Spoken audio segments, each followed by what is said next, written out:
Hello, everyone. How are we doing today? Welcome, welcome, welcome, one and all, to the Witch of Willow's Creek. It is our Fight or Fright actual play, our one-shot that we will be playing today. Fight or Fright is a Halloween-themed indie game that has been made by Mix Up Pixels, and honestly, I put out a call for Halloween themed games a little while back, and this one was suggested to me, and I was like, this seems about what I was going for, yeah. So I'm very, very excited to play, as are my lovely players. As you can see, we have dressed up for the occasion. We're pretending that it's Halloween now instead of the 26th of October.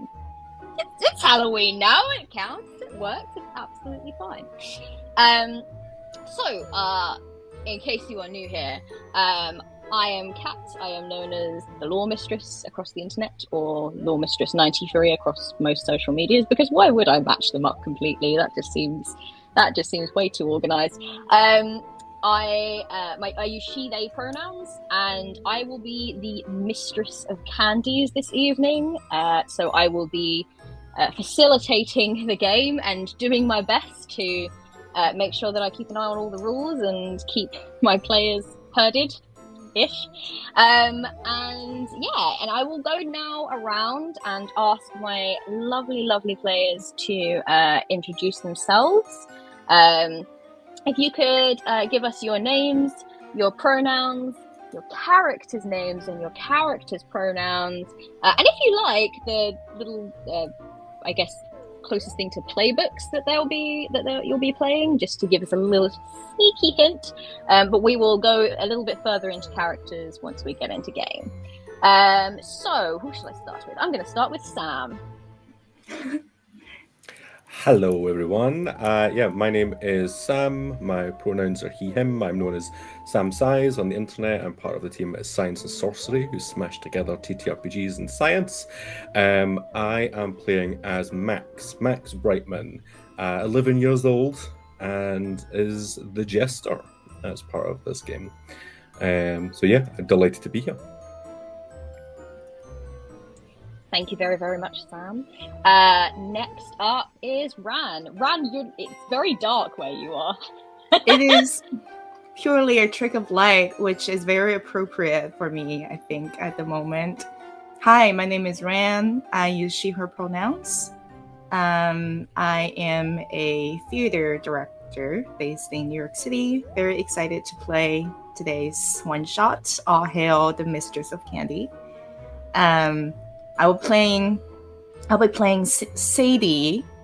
She is a 13-year-old going on 80. She's a performer, theater kid through and through.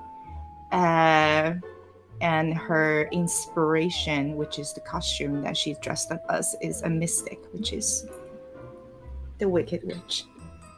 That was incredible. When you went backwards, then the whole room lit up, and it was like a special effect. Who needs post-production? Hey, This is her familiar right. Patrick. Isn't he cute? I love Patrick already. No harm shall befall Patrick. I'm just gonna tell you all that right now. All right. Next up, then, thank you very much, Ran, is Cat. Other Cat, player Cat. I was about to say hi. When GM Cat and I are playing together, I am player Cat. Hiya, I'm Cat Alicia. My pronouns are they, them. You can find me on social media at cat_Alicia, ALYSHA. And I did get lucky, and that is across the board, so that's always nice. I am an actor, content creator, and all-around nerd, and today I will be playing Dylan Walters, who is 12 years old and is the punk. Yeah! Rock on! Thanks, player Cat. I actually feel slightly awful just continually referring to you as player Cat, but we don't want to confuse the people. All right, well, that leaves us, last but not least, with I literally almost just said your character name instead of your name there. B, please tell us about yourself. I'm clearly just very transformative. Hi, everybody. Lovely to be here. I'm B, they, them. I'm playing Wendy, she, her, 12 and a half. Thank you. And I am the spotlight. I'm also the career, dressed as a lifeguard. Super Halloweeny, very spooky. Incredible work. Cool. That is my lovely cast and myself as well. Just before we start, really quick on safety. Fight or Fright. Words. I hope this doesn't become a thing throughout the evening. Fight or Fright is a Halloween game, and it, by design, does not have horrific elements built in. It is a much more sort of family-friendly. If you think of films like Hocus Pocus, or sort of a little bit more of like a classic Scooby-Doo film, that's the kind of vibe we're going for here. So it will exclude very typical horror motifs like death and murder and gore and torture and body horror, but you might find it coming in little dashes of mild peril, a little teeny bit of mild horror. There will certainly, if the costume is not clear enough, there will certainly be some witchcraft and curses, and maybe a teeny bit of minor swearing, because we're dealing with people coming into their teenage years, and sometimes that makes them a little bit bolder with their words. Just if any of that doesn't really vibe with you, or you find as you're watching something doesn't quite click with you, then that's okay. Thank you so much for coming along. I would rather everyone protect their headspace and do what's right for them, but we appreciate your support nonetheless. One more little note before we get started. We are running a giveaway, everyone. Do you know what would be really helpful, which I didn't do, which I will do right now, is if I turned the giveaway on and had it accepting entry. I knew there would be something. Every single time I was like, there's always something. So giveaway is now on, everyone. So we are running a giveaway, 2 copies of this game, digital copies of this game, donated by the creator of Fight or Fright, so thank you very, very, very much for that. We're very appreciative. All you need to do is type into the chat !enter. Let me give the instructions, and then we will be on our way. Have I spelled that right? That should work. There we go. So the instructions are in the chat. All you need to do, !enter, and you'll be in a chance to win a copy of the game. And I do really recommend it because it's an excellent game, and I'm very, very, very, very excited to play. That being said, how are we all feeling? Are we all good to go? Are we all ready to face a spooky Halloween little adventure? Yeah, can I have? Yes, I see lots of good. This is fine. Can we all just take a moment? Please. For Sam? Everyone's costume looks flipping incredible, but just Sam's is in real life at the moment. 10 out of 10. I'm just really looking forward to watching you just point to that sign so many times. Like, just everything is fine. We're all fine. All right, everyone. So, let's begin. In our sleepy town of Willow's Creek, there's a tale of which we often speak. Of Sarah Bowen, a witch betrayed, her restless spirit never swayed. Long ago she stalked the place with power untold and a smile on her face. The townsfolk fought back with their fire and jeering, and took her life with elated cheering. But Sarah hissed on her final breath, a curse upon them after death. One Halloween night, when the veil is thin, I'll rise again, and my spell will begin. Your pumpkins will watch with a sinister glare, carved teeth gleaming in the chilled night air. Your ghosts hung on strings will rattle and creak. Each paper-thin witch will cackle and shriek. The wind will howl, your lights will dim, your festive decor alive on my whim. And the scarecrow you've stuffed with its burlap face will lurch from its post in my magic's embrace. Your wills will bow, your minds will fall, each soul ensnared by my vengeful thrall. So laugh for now, but heed me well, for none in this town will escape my spell. But an ancient ritual reveals something or other to keep her bugger. Sadie, you watch as your friend Claudia kind of leans across and picks up the paper and begins to read over the lines that she has been practicing in front of you. Sadie, you find yourself on a bench. You are in a sort of town square. You are waiting for your friends to arrive because you are going trick-or-treating this evening. And your friend, Claudia, is with you, kind of taking a moment before going back to the shop and finishing off their final bits to shut up for the evening. They're taking a kind of like a small mini 10-minute break and going through some lines. Please, can you describe Sadie? What Sadie physically looks like, what Sadie's costume looks like, and I would also like you to describe the two props that Sadie has as well, please. Of course. Sadie is 13 years old. She's on the taller side, like about 5'5". Yeah. 5'5"-ish at 13, which just had a growth spur, which means she is looking a little bit gangly. She's not super confident about the lack of curves, and everybody else at her age in her class is slightly developing now, and she's just trying to look cool, especially in front of Claudia, who just is a queen. Her costume, she's wearing this black, like covered with patterns of scorpions and fun like crocheted motifs of different insects, like a flared dress, with a witch hat that she had sewn herself, and a couple of earrings that's a little bit too big for her face.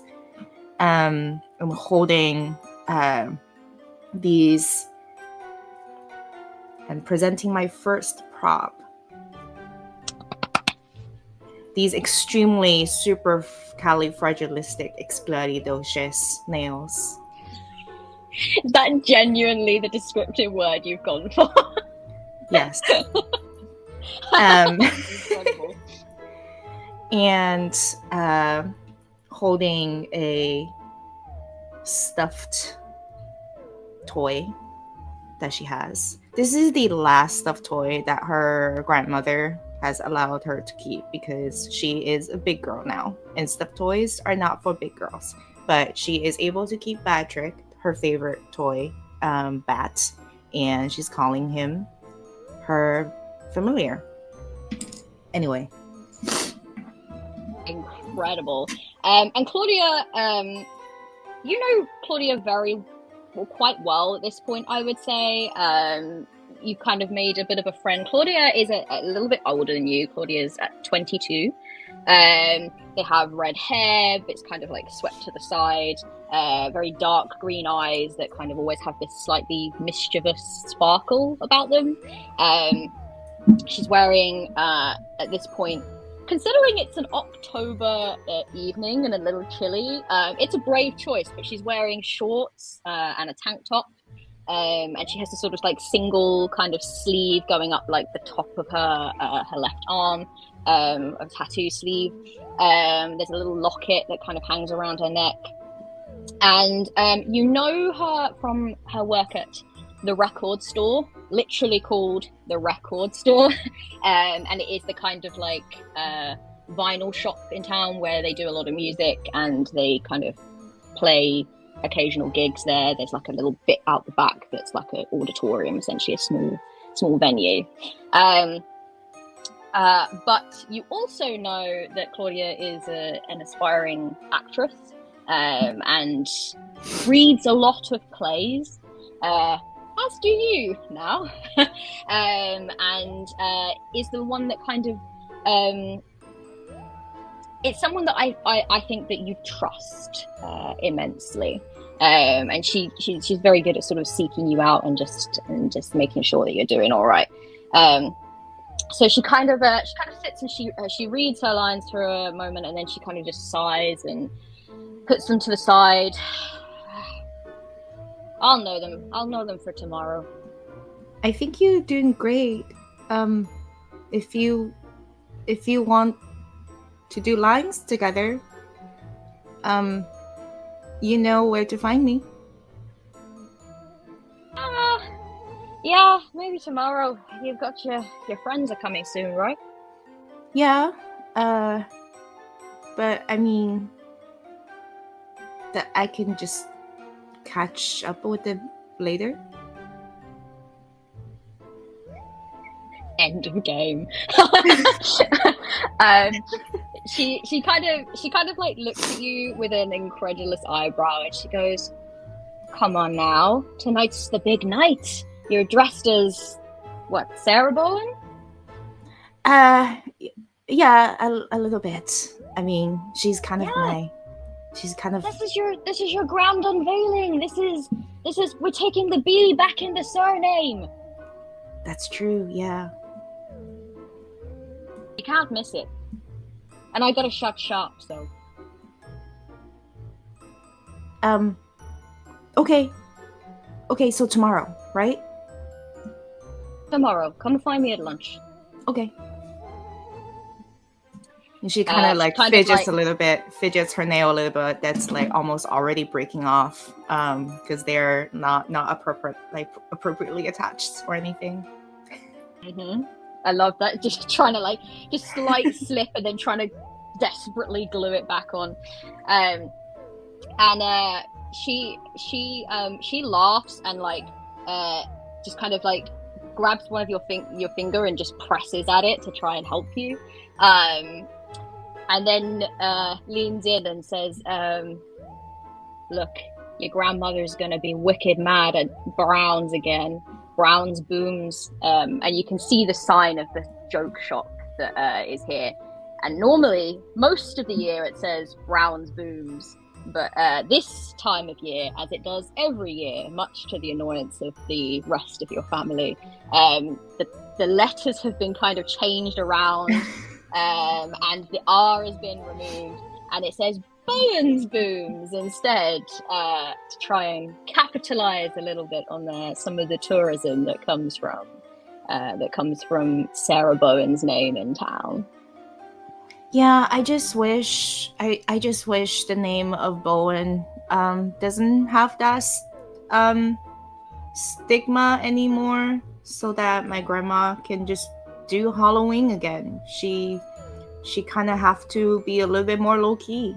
She really enjoys decorating her house, but she kind of doesn't, just because otherwise the kids would think our house is the house of the Wicked Witch, Sarah Bowen. But I have a plan. I'm gonna reclaim that name, and she's gonna gain a good reputation. That's the spirit. And she smiles, and then sort of like gets her little indestructible Nokia phone out and goes, "Oh shit, I'm late," and then stands up quickly. "Have fun with your trick-or-treating, and I'll see you tomorrow, yeah?" And grabs her longboard and sort of goes to get on it. Okay, do you smile? Hi. Gives you a little wink and then rides off into the distance. And that is Sadie Owen? Question mark? The camera pulls away as Claudia rides past Brown's Booms and sort of down the street towards where the record store lives, and past a skeleton, a plastic skeleton that's sort of hanging from a wire, and its head slowly turns and watches her ride. And then it moves round the corner, and we are faced with two young boys, one a little older than the other, walking down the street. Max Brightman, please, could you describe what we see in the younger boy, what he looks like, the costume that he's wearing, and the two props that Max has? So Max is a 12-year-old boy. He has kind of floppy blonde hair that kind of like covers over to the left of his face. He's quite short for his age, which he's definitely not bothered about. Everything is fine. Don't worry about that. He is dressed, well, he spends a lot of time on the internet and enjoys a meme. So he is dressed as the This Is Fine dog. So he has a pork pie hat on, floppy black ears. He's carrying a sign that says "This is fine," because everything's fine. Don't worry about it. Everything's fine. And he's got a mug with him that doesn't have anything in it, but he's always carrying it. And on the mug it just says "Constantly overwhelmed." His two props, the first is the twisted tangle, which he tries to keep on the more hidden, so he's kind of fidgeting with it under his sleeves. On his D&D shirt, he's in a D&D club, so it's a shirt covered in dice.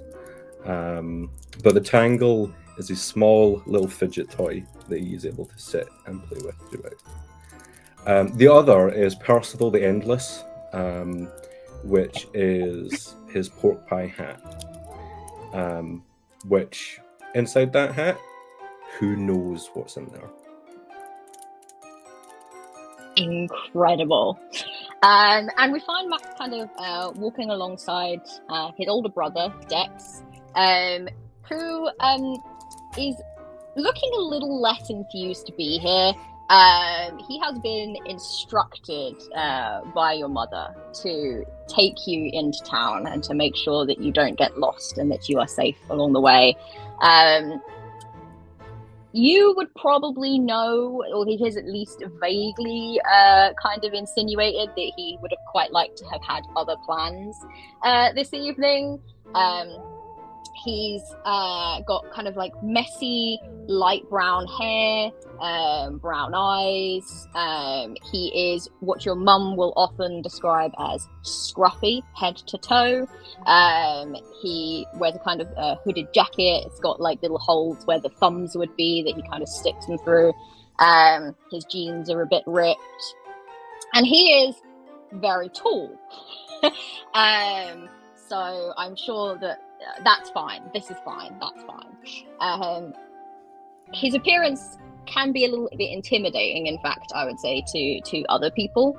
And people tend to steer clear of you, or certainly not mess with you when Dex is around. And he kind of walks beside you, and he's like, "Did you really have to go trick-or-treating again?" Max is not listening, and instead will just turn to Dex and say, "Dex, why don't mummies take vacations?" "Because they're afraid they'll unravel." he rolls his eyes and sighs. That was a good one. That was a good one. Come on, give me that. That was a good It was. I give it like a 4 out of 10 at best. 4. All right. Why are You need to graveyards work so on it. You need to noisy? work on it. What then is it the delivery? Is it the punchline? Which bit is it that is not? It's funny, but which bit is it that you don't get? It'd be easier for me to tell you which bit it isn't. Well, why are Your graveyards face so is noisy? funnier than that joke. It's not very nice. He kind of like elbows you in the rib. Probably in the side of the head. It's my job to not be nice to you. I'm your older brother. I literally wrote it in my job description. Sorry. It's fine. This is fine. Why are graveyards so noisy? Because of all the coughing. That one was better. Is this going to be you the whole walk there? This is me all the time. Because Mum won't have to worry about someone else murdering you. I'll do it myself. I don't like threats against my person. Well, whereabouts are you meeting him? I don't know. I'm just wondering. Maybe I'll find them. Great. Well, fantastic. Good to know you have a plan. There's no sense in a plan. Everything will be fine. We'll find them. We're looking for a witch. If you can see a witch, then you're tall. You can see above the crowds. What's the weather like up there? Oh, you really want to start this, Short Fry? Oh, it's very gusty down here. What's a witch's favourite subject in school? Spelling. I don't know. And then you kind of round the corner, and as you do, his eyes fall on sort of Sadie, who's just sat at the bench, and Claudia's kind of just riding off.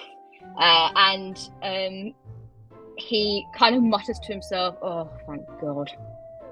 Well, have you seen them? There she is! We found her! Off you go! No, you're coming. Come on. Like, I'm not. double act on the doors. Come on. Like, there's no way I'm getting it. Mate, I ain't even got not got a hope in hell of convincing me. I've got other things to do. Wait, that's not a costume? Looks like it. Wow. You're feeling smart this evening, aren't you? I'm always smart, you know that. Yeah. It's another reason why I'm not bloody coming. You enjoy whatever fun thing you're getting up to this evening, Dexter. Oh, I will. And he kind of, his head slightly turns to the side, down an alleyway, and he smiles softly and kind of repeats again, "Yeah, I will." And we see the camera pan down this alleyway towards two slightly younger teens, one preteen, and they're sort of sat on a dumpster down the alleyway. One is long black hair, kind of like slightly smudged eyeliner, and a music player kind of plugged in, and they're sort of sharing earbuds. And the other, Dylan, please, if you could describe what Dylan kind of looks like, what Dylan is dressed as, and your two props. So Dylan, not too different than this, has a jean vest over some flannel, like more pins. One of them does say "badass." Don't tell my mom. Really baggy jeans that are a little too long for him. He it's like probably 5'2", around there. And I have taken a bunch of safety pins and connected them together to make it like a chain on the pants. And we've got zombie makeup. It's a 12-year-old took tissue paper and made it to look like tearing skin, and too much blood, and so like keeps touching it and then wiping it in other places. I kind of am just like, oh god, no, and you can't see what his hair normally is. I've got a kind of like bald cap with a fake mohawk attached to it, and that is one of my props, my pointy mohawk. And he's also created a little mechanism, occasionally pushing this little button, and you see there's like two little tubes up here that are like kind of wired in, and they just like ooze sticky like vomit goo. And that is my other prop. Sticky vomit goo. Yes, Sticky and slime. a clip-on earring that has a little bone on it, and a fake lip piercing as well. Incredible work. And the girl that you're sort of sitting next to, she has, as I said, like long dark hair. She's got sort of grey eyes and smudged black eyeliner, a nose piercing, a little bit of like just slightly darker lipstick on. She's wearing like a sort of tight kind of like off the shoulder blouse and a leather skirt and ripped netted stockings and big clumpy boots. She's not dressed up for Halloween. This is just how she dresses every day. But right now, this evening, it definitely like fit in with the vibe of what everyone is wearing. They kind of like skip to the track that they were looking for, and begin to kind of like gently like sway their head, like eyes closed, like vibing, right?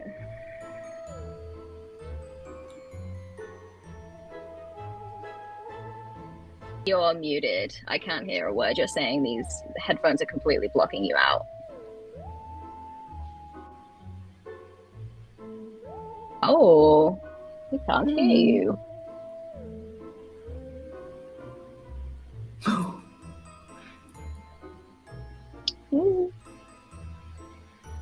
Anything mic related? No? No, because I can see you muting and unmuting. Let's quickly cut to break. And sorry everyone, let's see if we can resolve this minor technical issue, and we will be right back. Okay.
Hey, Hello, would you look everyone. at that? We've returned. Clearly, Sarah Bowen wanted to make a spectacular entrance a little bit early and rob one person of their voice. No idea why. So sorry about that. But we will be coming back into this. So, yeah. So she's got these the earbuds in, and you're kind of just listening to music together. She looks at you and she's just like, "What do you think of it? Good, right?" It's pretty good. Yeah, I like the slow. Like I feel like it's like pulling me in. You know? Yeah. And it's I like it's the slow build, and then it just. And then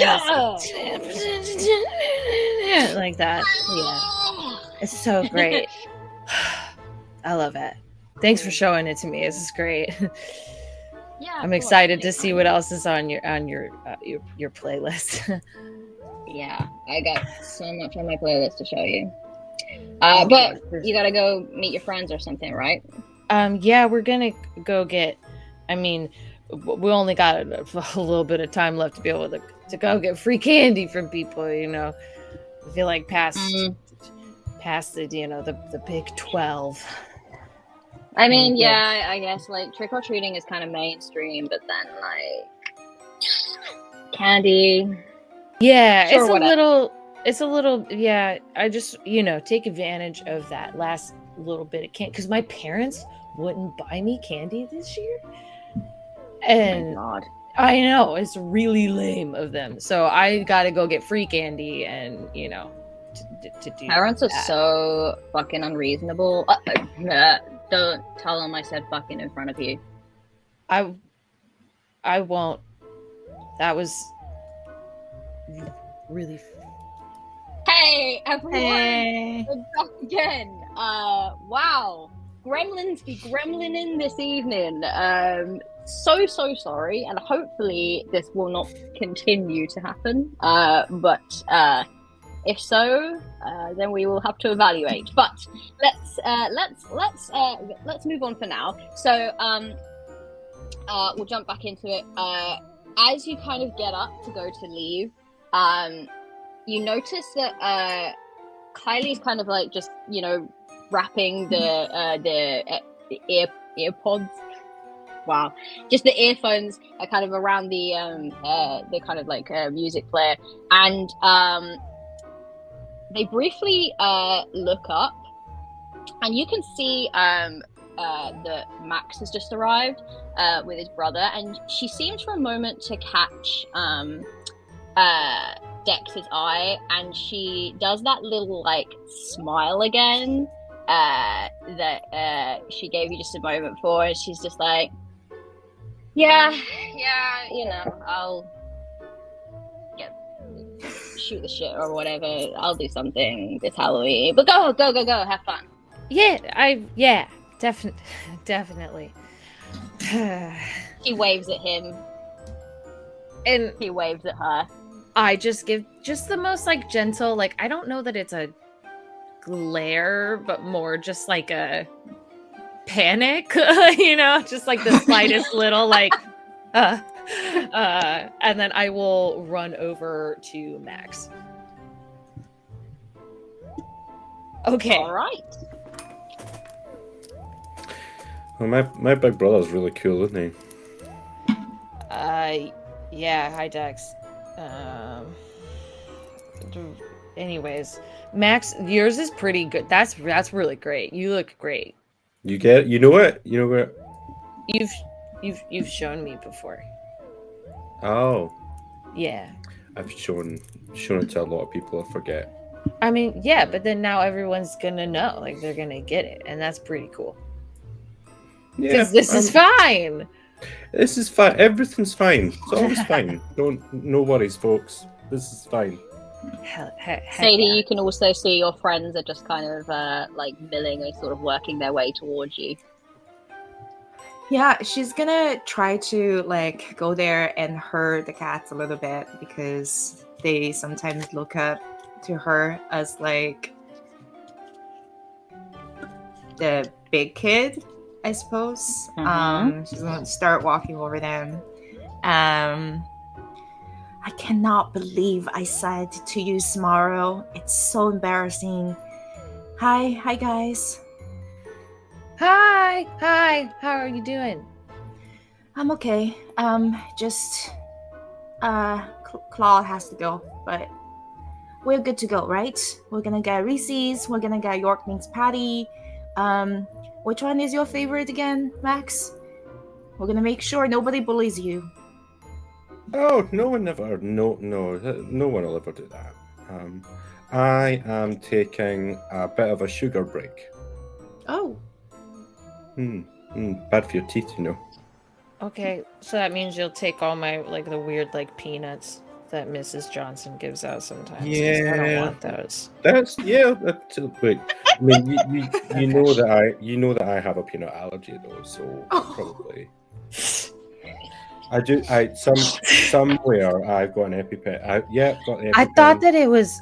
I thought it wasn't peanut. I thought it was. Okay, my bad. I won't give you. I don't want to do that. That's not very punk rock. Peanuts, almonds. Okay, I thought it was just the almonds. No, any nut. Got it. Well, you know that peanuts aren't actually a nut. Oh yeah. Oh. They're a I can't remember. Lagoon. Yeah, they're a like a bean. They're like a bean. So I don't know what that's about. I'm not allergic to beans. As you're having this not legume pea conversation,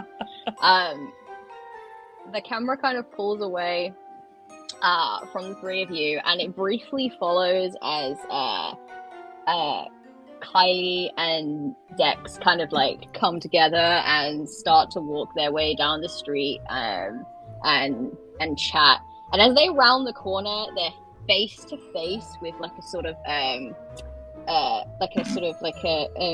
it's like a big spider web in the bush, and a big goofy looking plastic spider, and Dex goes and Kai's like, oh my god, you're such a goob, it's just a spider, and then kind of guides him off.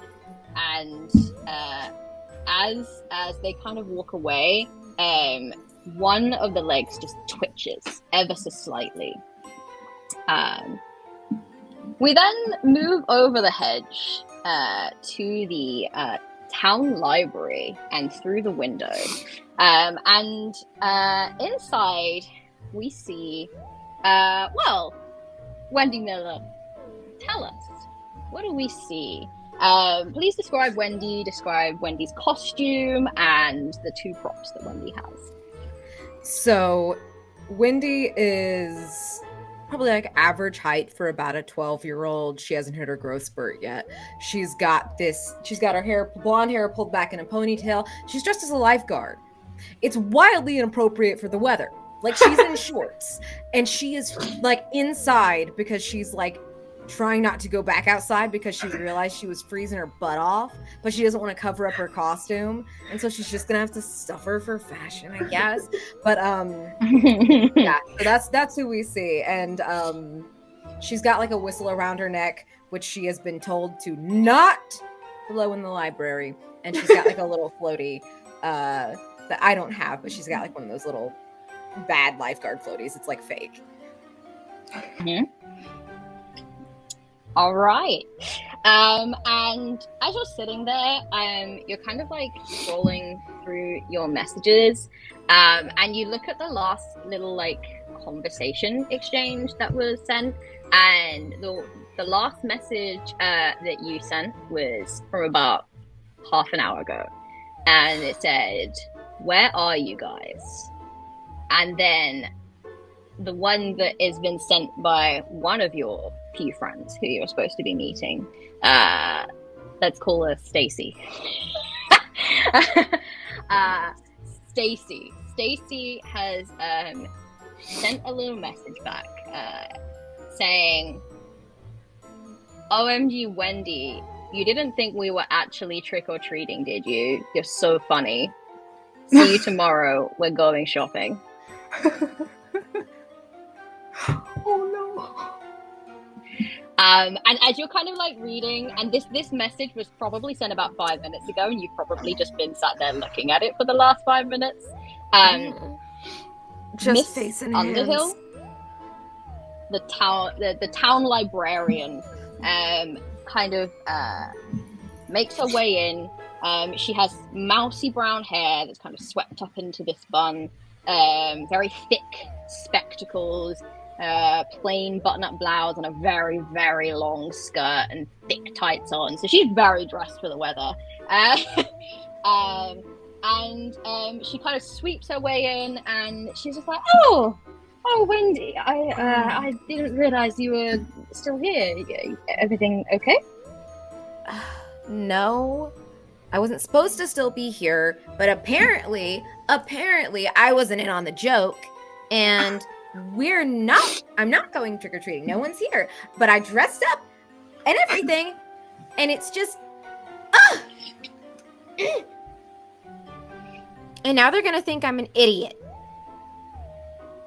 One of your other friends, Nikki, says, "Oh my god, LOL, so funny, lame."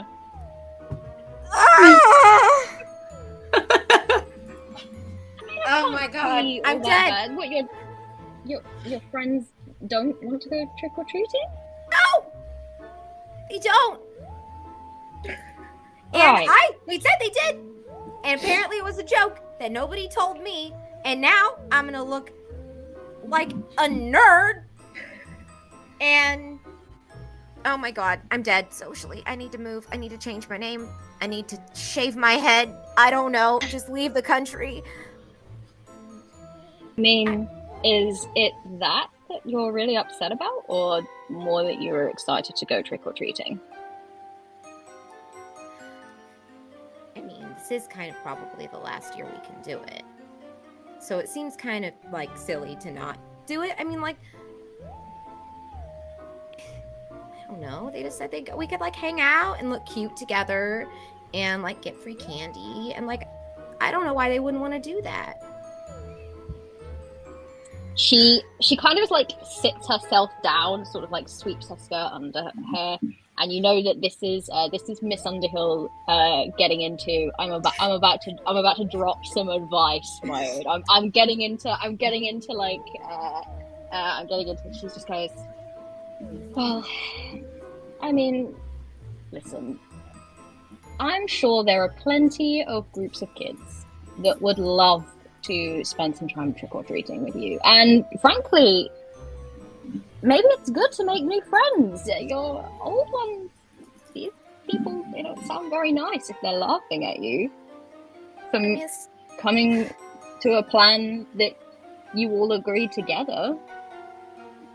I mean, I should have probably known it was a joke or something. So, I mean, like, they're not that bad.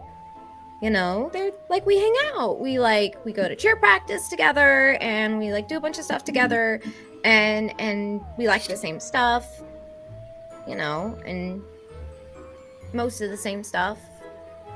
I can just stay here and think that read. this is an opportunity to broaden your horizons. Maybe it's good to get to know people that like different things. You've gotten to know me, and well, I'd certainly like a lot of different things for you. I mean, yeah, but you're like a grown-up, so it's different, you know? It is. So maybe do what you did with me, but with someone more your age. Okay, maybe. Maybe.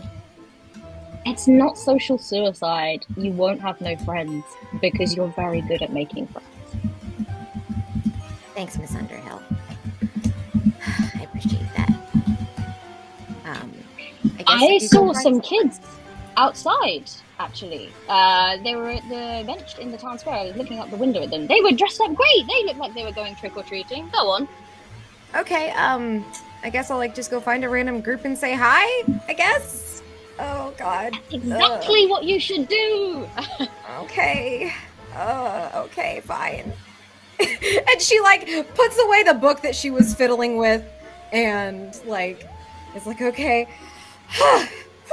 and just is like trying to hype herself up because she doesn't usually do this, and goes outside to go find this group of, she supposes, her classmates. Mm-hmm. And well, you do get outside, and do you recognize each other? I think that you would recognize each other. You would certainly attend the same school. yeah. But beyond that, do you have any connection with any of the people in this group? That's a good question. I feel like I do recognize them all. Like, we've all seen each other in the hallways.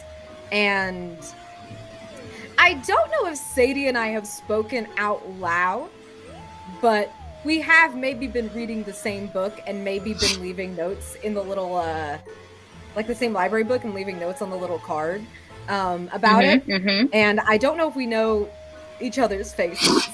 But I do know it's like someone around here.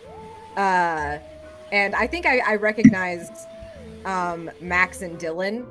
I think probably I don't know how much makeup Dylan has on, or if it's like just sort of goo. It's a lot of blood. We've established so much blood. There's a lot of derpy blood happening, and then like, you know, torn tissues for like skin and all of that. You see her mouth. Ew. You'll see in this moment as well that Max has taken the hat off and pulled out a toilet roll and handed one to everyone, just in case we want to hit house or not. You never know. Put that in there. Okay. And so she's like, okay, I know enough of you people. She's like, hi, are you TPing a house? It's like 6 p.m. Well, You can never be too prepared. I know a house that I wouldn't mind TPing, actually.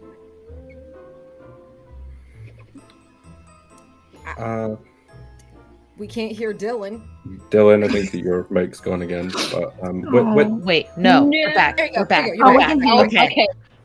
Whoa. No, that one was on me.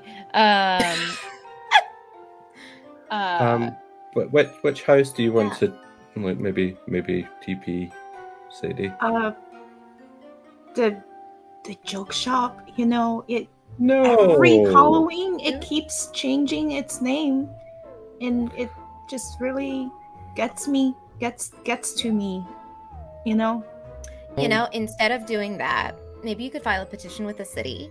And I think that, I'm just saying, TPing their thing won't work. But if you want to be like for real about it, like my mom does that all the time. She'll go to like city council meetings, and apparently if you complain enough, they'll change stuff. So, like, That's a good idea. Hear me out. Why not both? I don't understand why two things can't happen at once. what's on your face? What is all that? You can't just ask someone what's on their face. You can if they put all that stuff on there. Is That's it a lot. not obvious? Like, there's blood. Really gross. Yes. Thank you. That's the best compliment you could give me today. Good. Oh, I'm glad. I think that's what you were going for. It's really wet. It's a little yeah, it's a little wet. Really It's a wet. little wet. It, don't- it's the look, though, Dylan. You know, if you, I don't know, stop touching it, and it's gonna look more natural. Let it, just let it drip. itchy. Yeah, I just want to itch it and I forget about it. You have to But- suffer for the show's integrity. The show must go on. Also, your costume look amazing, by the way. You're a lifeguard, right?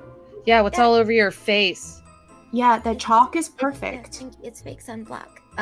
It's not itchy though, so I would recommend maybe changing your stuff because you'd irritate your skin, and that'll really not be good. But you guys If look it gets- amazing. If it gets too much, I have my EpiPen. We're fine. Max, As you're having this conversation, there's a sort of like a guy who works in the local bakery. You recognize him, and he walks over. He's got like a tray in his hand. It's just like, oh hey kid, hey. you're trick-or-treating? Stranger danger. I think we're supposed to talk to strangers during trick or treat. Oh, I forget. Yeah. Yeah. Hello, adult. Jim's fine. You can just call me Jim. I work at the bakery. I have free samples.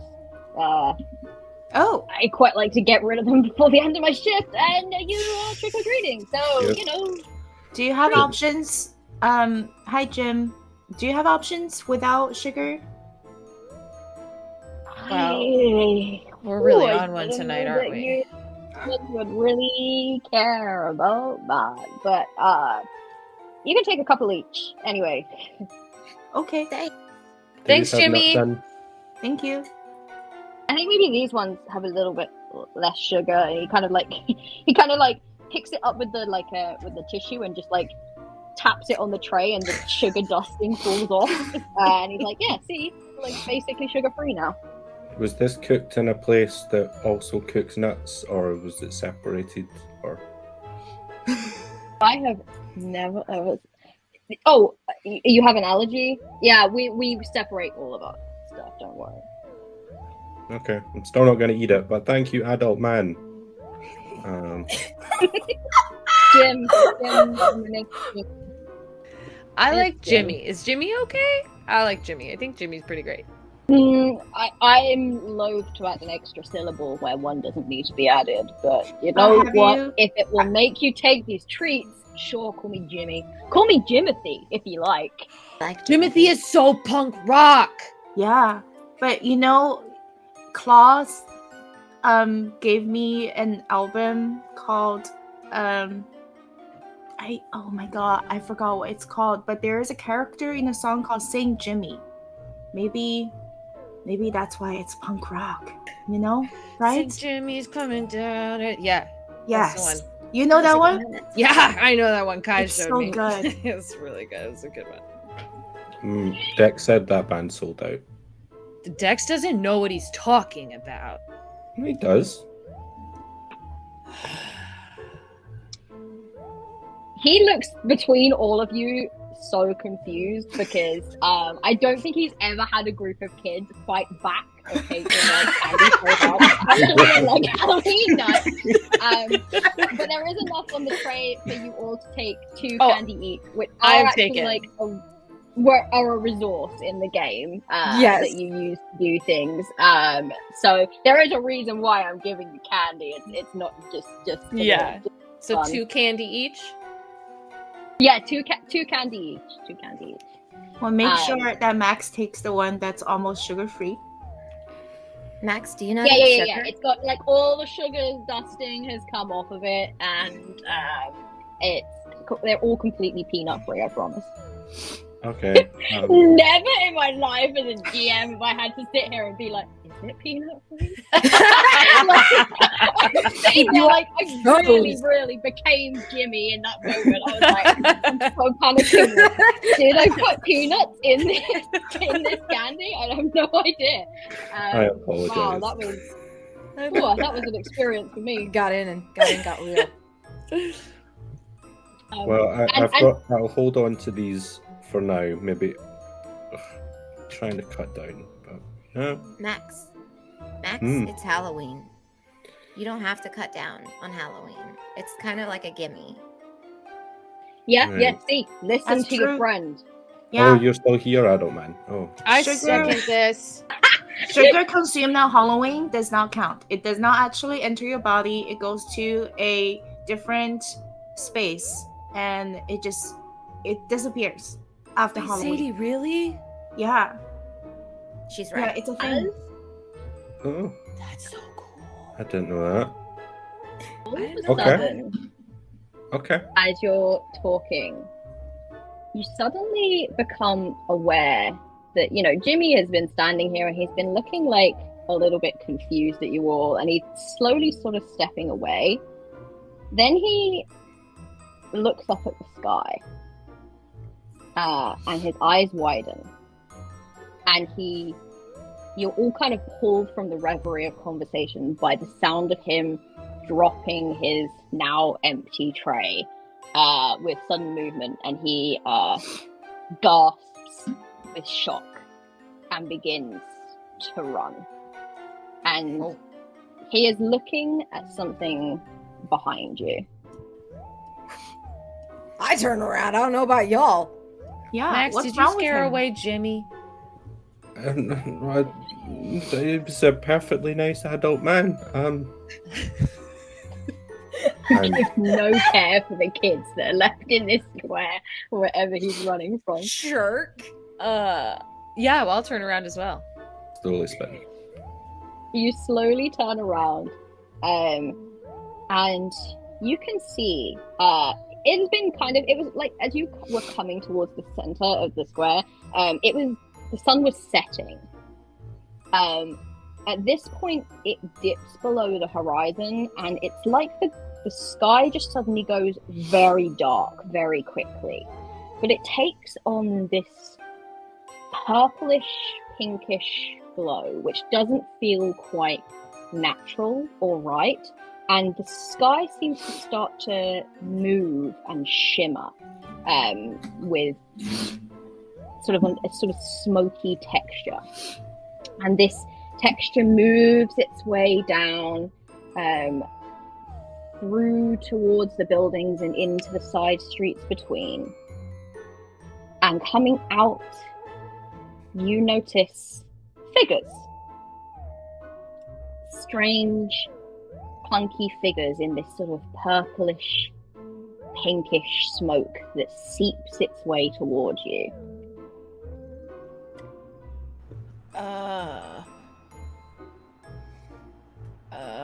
As you look closer, you recognize some of these figures. They are plastic skeletons. One is a sort of clown thing that you definitely saw affixed to the side of Brown's shop, Brown's Boons. They're moving jerkily towards you, very slowly. Is this from the joke shop? Is that? Are you guys seeing this? Yeah, I was Yes, gonna very, ask. very good costumes. Mm, Is that not a Alex- costume? I A don't think that's a skeleton guy. chatters its teeth at you, That's and not the a clown guy. begins to laugh in that robotic voice that you heard every time someone opens Brown's Boon's door. Should we I- not? I instinctively throw a toilet roll. Oh my god. You are throwing a toilet roll. Would you say that the toilet roll is part of your costume? If you would allow, because it came from Percival the Endless. I would say it came from the hat, didn't it? Yeah. Mm, So I mm. would say it's part of the costume. So let's do a fight roll. First Okay. roll, everyone. So you are going to, in your fight pile, you should have, I believe you start with 1d6. Mm-hmm. So you should roll 1d6, and whatever the outcome is, we will go with. I rolled a 2, so that's a failure. 2. So you are shifting that one die to your plight pool immediately. And it is a failure indeed. I'm just gonna have a little look. I got stage fright. Sorry. So I am going to say that as a sort of like as a sort of setback that I will introduce.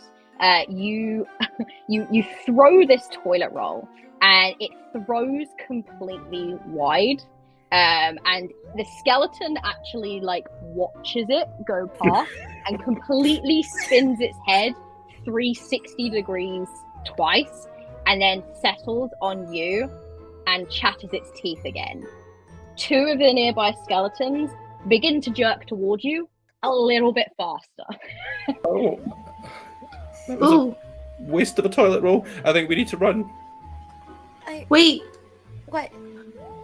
wait. Okay. So, The bard once said that there is nothing either good or bad, but thinking making it so. So we're just gonna have to change our perception of it. That thing just spun its head around its whole body 2 times. They're coming towards you guys. We gotta go! And I'm The bard also wrote about fucking ghosts. Sorry.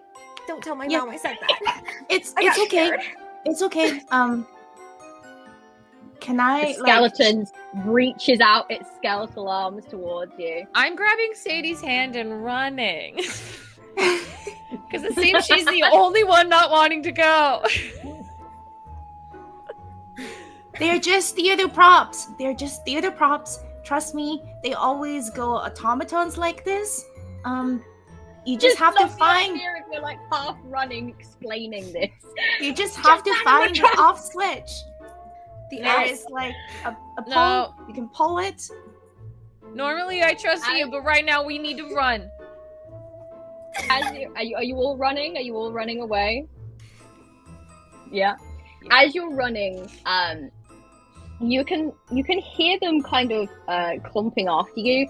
They're going quickly, not as quickly as you can go, but you do get caught up in this strange purple and pink miasma that is sort of seeping through the streets and creating this smoke effect around you. And as it seeps around you, and you can feel it sort of almost take some solid-ish form and attempt to grab hold of you, Sadie, you suddenly feel this pull inside you. It is some form of power, some kind of energy that sort of like builds and builds and builds, and it whispers to you, protect your friends, and falls out into this huge sort of like protective miasma of gas that pushes back against all of this pink and purple. And each and every one of you begin to feel the costumes around you changing. How do you think, we'll go around, how do you think your costumes change to become more real, more sentient, more lifelike? Let's start with you, Sadie. Okay. I think underneath her dress starts to seep out this like blue silver-ish fog that almost like floats upward, and her dress almost feel like there is a invisible wind machine, like stage effect, but real, starts to like make her dress like billow out and extend a little bit, and the edges of the hem start to look like it's no longer fabric, but foggy, like amorphic shape, just like extend out and up until it kind of start to form this protective orb that kind of encompasses all of us. And then in her head, as well as possibly like out loud, she's gonna like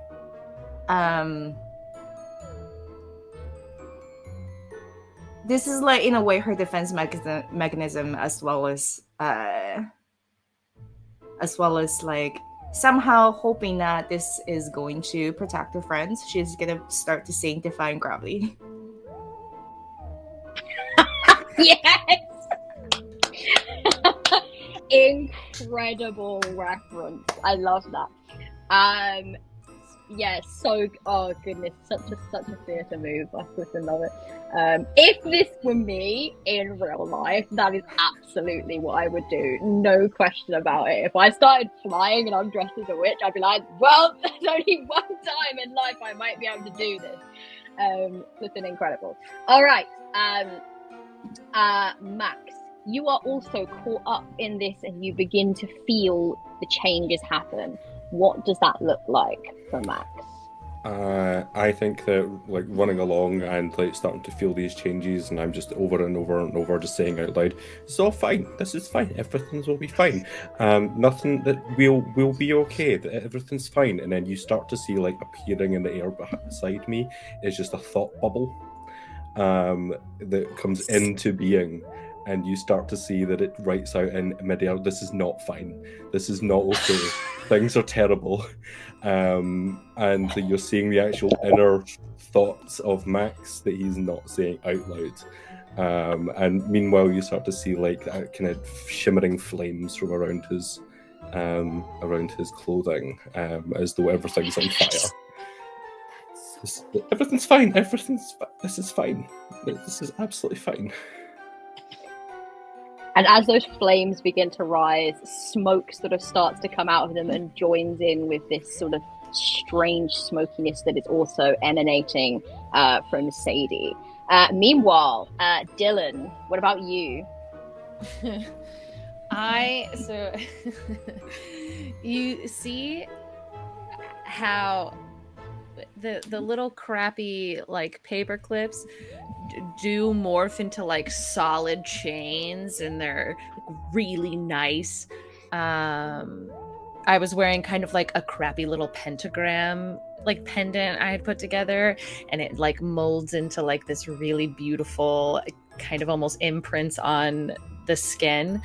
And the skin, speaking of the skin, it starts to kind of seep in and become real. It doesn't hurt Dylan, but there is like actual like gross kind of stuff going on now. And the mohawk that was very visibly like not real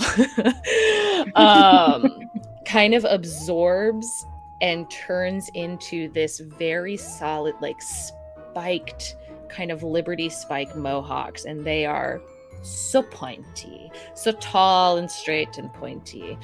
And this little mechanism, this pump that I had, is almost kind of absorbed, like it's gonna like go into my like veins, like it's the slime and grossness is gonna become a part of my body, and I kind of have control over it with my hands. Like if I move it correctly, it starts to like come out of the fingertips, and you see it kind of moving around.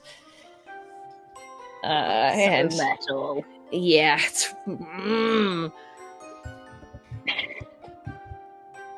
All right. Awesome. And lastly, Wendy, running to keep up. Tell me, how do you become more lifeguard? I had to think about this for a career one, but because it's not very. Listen, no. Okay, for one, she had like a little crappy plastic whistle, like that wasn't good. Like it was like a little shh, like you know, like you like blow it and half the time it doesn't work. Good whistle now. Good whistle. A real floaty now. Like a real, like the kind that you would save someone's life with. But also the air around her becomes like warm, almost a little hot, like a summer's day. Like the light shifts a little bit around her, like, and it's just like a little uncanny. Like it's like she's in the wrong genre, that you like cut her out of a different movie and plopped her into like the Halloween movie we're in, and she should maybe be in like a summer tween flick. Like that's the energy it's giving. And everyone now has the Baywatch theme tune just stuck in their head. 100%. Like you can maybe hear it faintly.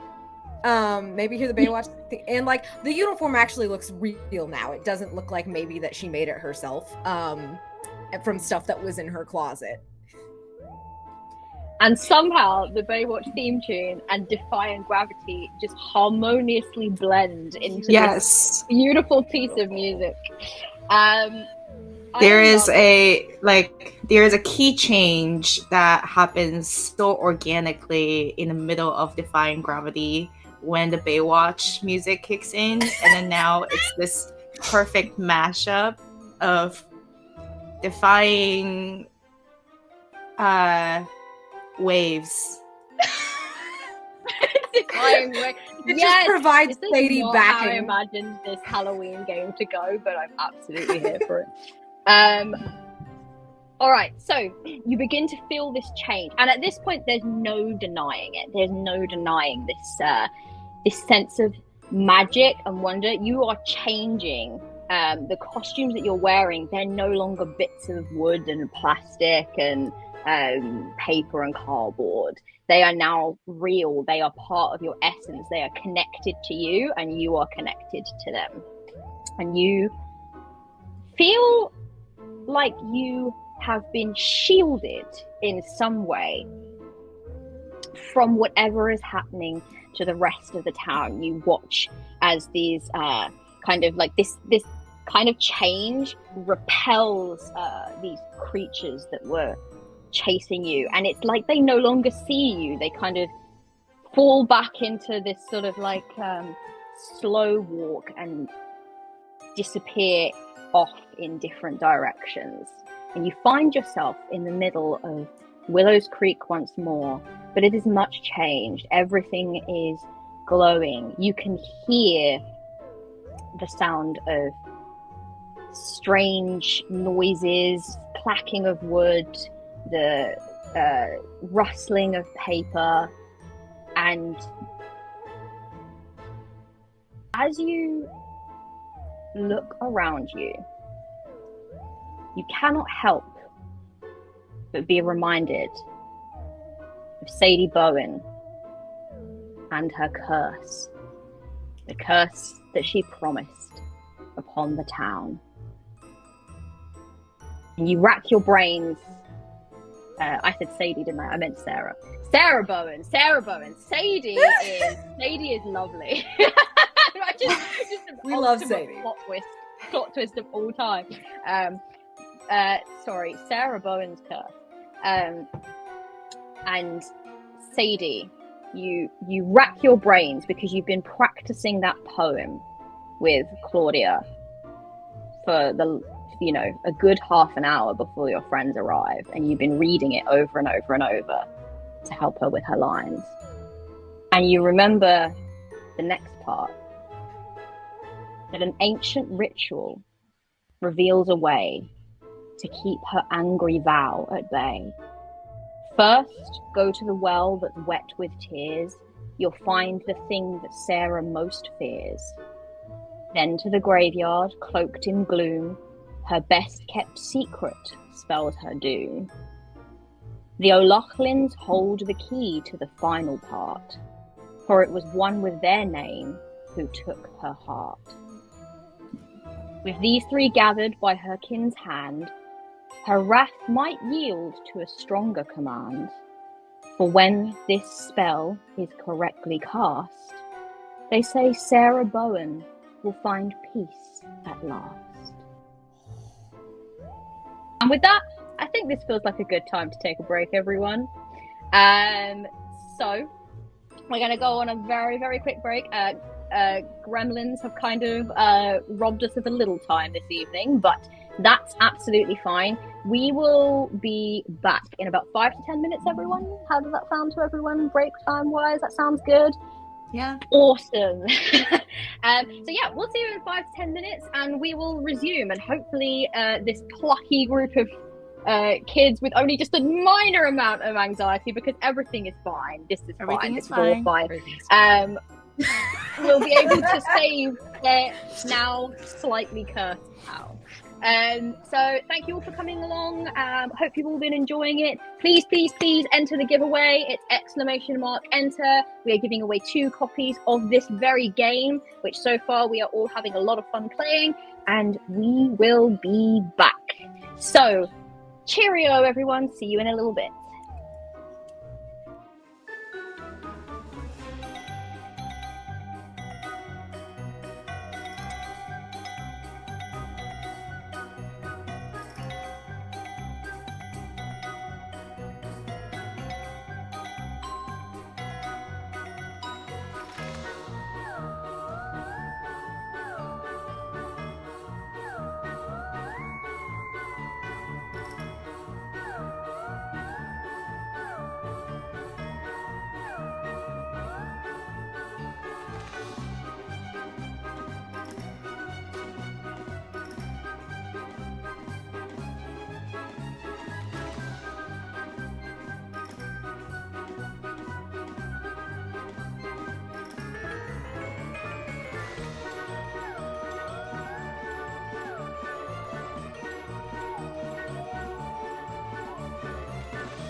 Yeah.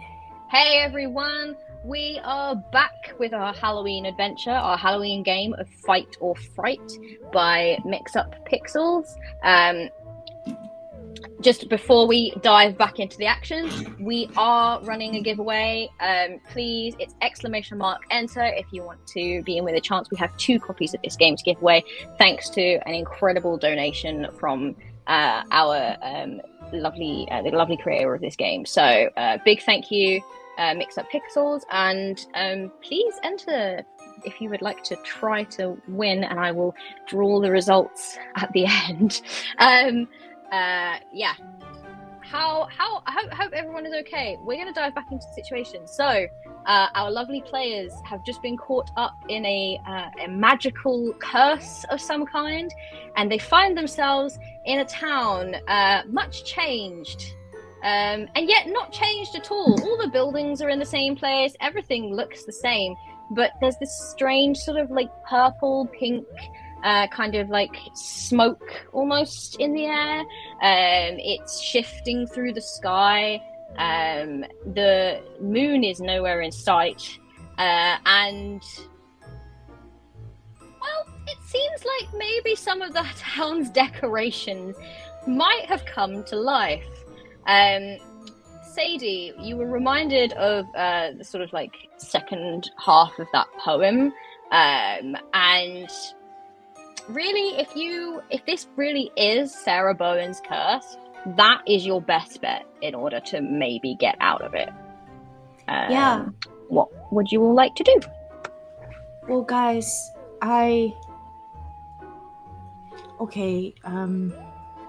Sarah Bowen, you've all heard of the curse, right? I mean, who hasn't? Yeah, it's kind of a marketing thing. she's kind of maybe my ancestor. Wow. Really? So there. Oh, well, okay. So because of that, my grandma has got me memorizing that poem all the time. So we were gonna do a little bit of a performance, for the drama club, but this seems like more real than I thought it was going to be. You just see like no words come out of Max's mouth, but the thought bubble just says like what the, and then asterisks. I'm sorry. Yes. I'm sorry, Max. You can say that That's out loud, fine. by the way. It's cool. What? No, that's fine. It's all gonna be fine. Sit it out. Yeah, it's Nobody- gonna make you feel better. No one's gonna sit anything out. That's ridiculous. I actually agree. Yeah. Numbers. We need more. Also, like, if Sarah Bowen's like your great-great-grandma or whatever, does that make you also magic? I don't know. But if I'm the real witch, I'm a good one. Okay, I'm not. Oh, I'm not no, gonna I be mean- wicked. No, it's cool if you are. I mean, like, it's like, as long as, like, you know, we're buds, I don't care. But I just think, you know. But I just think maybe she wasn't cursing the town because of she's evil. You know, I'm just trying to find out what really happened. But anyway, you know the second half of that poem. Yeah, it sounded like there's like important stuff in there, but I didn't catch it. So I feel like we can break her curse, you know, if we do what the poem tells us to do. Like the well, that's where she died, right? Maybe we can find something there if we go there, and then we can go visit her grave. Oh, that's spooky. Okay. Oh, graveyard's mean- not a fun place. No. Graveyards can be cool. They're peaceful sometimes. I've heard Kai talk about. Yeah, they're cool. Yeah, graveyards is super cool. It's a really It's so fun noisy. And then it says that the O'Loughlins have the key, so maybe we can see what's going on there. And because, you know, maybe it's just a breakup that gone bad, and then Sarah got really sad, you know. And when you're sad, when you're missing someone, your emotion can do magical shit. Yeah. I will at that point then just like like try to stand as tall as I can, and be like, to the well then. Yes. And try to take center stage, please. If that would Incredible. work. Yeah, I love 'cause that. I am out of fight dice, and I would like to try and... You are. So you are moving one of your flight dice to your fight. Is that correct? Yeah, fright into fight. Lovely. Lovely, lovely, lovely. I love that. All Nice. right. We know. Yeah. Lead the way. I know everything will be fine. Because that's what you always say. Yeah, everything will be fine. Speech bubble. Oh, people actually listen. Oh,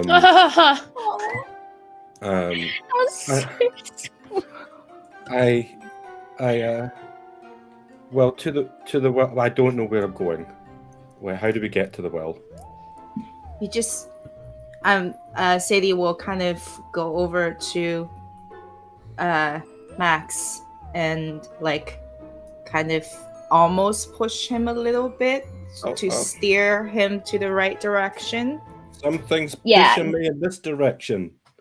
Wow, I don't know what it is. You will know the well, sometimes called the Wailing Well by the locals, just because it's got a bit of a reputation for being a little. It's kind of that place that, like, when bad things happen to people, they go to the well. They normally have a bit of a cry. And then they might throw a coin in the well with the hopes that their fortunes will change. So it's got a little bit of a reputation for that. You would also know where the well is located. It is a little bit out of town. It is actually on a farm that is just a bit out of town. It's a kind of very small crop growing farm. And this particular well is located where Farmer Joe, I'm just going to call him Farmer Joe, he grows the pumpkins there. Obviously, seasonally pumpkins, very great. The other thing that you will know about is the pumpkins are not the only inhabitants of that field. There is also a scarecrow in that field. And a lot of the locals have a little affectionate nickname for the scarecrow called, they call it Strawhead. Oh no. Oh no. So you make your way to the farm, to the pumpkin patch. And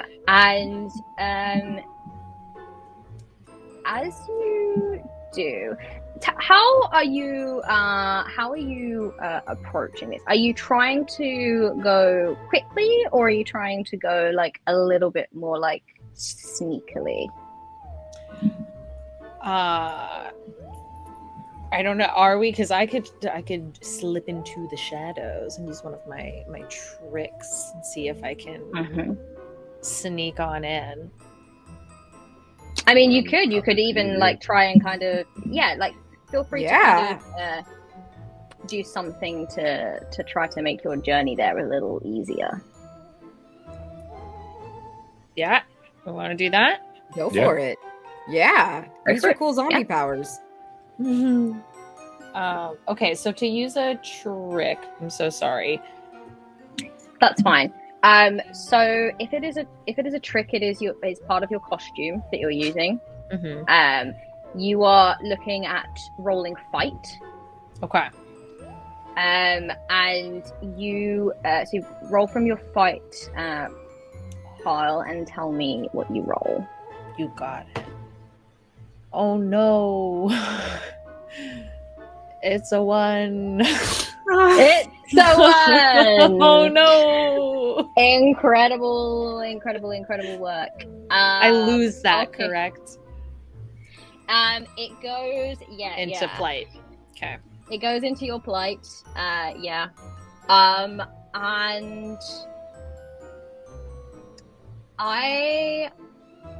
will say that. See, that's quite a failure.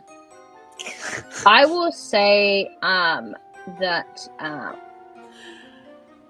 you make your way, and as you do, you're kind of trying to, I guess, explore the new powers that you've gained, and you try to do something real cool. You kind of make your way down this path, and as you get there, you see that kind of hanging from some of the trees were these paper bats. And as you get a little closer, they start to flap their wings. So you try and use some of your powers to get past them. In the process, you get so excited by using this power that some kind of strange, ethereal from the other realm, heavy punk music just starts blasting out and sending Think Jeremy's coming down, emanating from you, and you watch as the bats bristle and break from their strings, and they begin to work their way towards you. So you are now going to have to deal with these bats before you arrive at the farm. So what would you like to do to deal with them? Did you say they were paper bats? They're paper. Absolutely, they're paper. The decorations are real. The decorations are real. The decorations are real. I'm so sorry. Can I? This is fine. It's fine. It's fine. Can I try a trick as well? You can absolutely. You're going to try and do something with your costume. Yeah, I would like to unleash Patrick to lead us. Since the sneaky route isn't working out quite well, I would like to use Patrick to lead us to the well in the shortest distance, so we can deal with the paper bat, who is the inferior bat to Patrick, the least amount of time possible. All right. If you would like to, roll your fight. Yeah, that is a 4. 4. A 4, I believe, is a mixed success. So you will manage to do this. Give me just a moment. I love Patrick with all my heart. I really do. So you do gain the success. But as you can see in your fight stack, you have 4 boxes basically, and once that box tally fills up, you will have to roll plight. Because it's a mixed success, you have to tick a mark in one of those 4 boxes. So you've filled one of your 4 boxes. Just to be clear, you don't have to do that when you fail, because you are shifting to the plight pool instead, which is allegedly worse. But in this way, you have to just tick a box. All right, and you're on your way. So you will get the success that you want, but you will have to tick the box. So Patrick, filled with, sort of imbued with your power, shakes its little wings out and manages to kind of duck and dive amongst these paper bats. Blends in quite well, but is going in a completely different direction and sort of gives off this almost slight glow, so that you can kind of see which one is yours compared to all the other bats around. Yeah. The bats, meanwhile, begin to descend down towards you. Can I use some of the flames on my costume and act with a flourish to try and launch some flaming toilet paper at these? Yes, absolutely. You can. I love that it's toilet paper each and every time. This is everything. Yes, please roll with a fight for me. So, yep. It's just 1 dice. Oh, that's a 6. A 6. A 6. Excellent. Full success. That is a full success. You can describe to me. That was a pretty easy little challenge, and I will say that you'll be able to get rid of these bats very easily. So, tell me what that looks like. I reach into my hat and pull out another toilet roll, and like as it comes out of the hat, you see that it is like on fire, but the flames don't seem to be touching my hand. You just see the speech bubble starts to type and like stops for a minute, and I just thought this is absolutely fine. And the speech bubble goes, "I don't want rabies," and I throw it.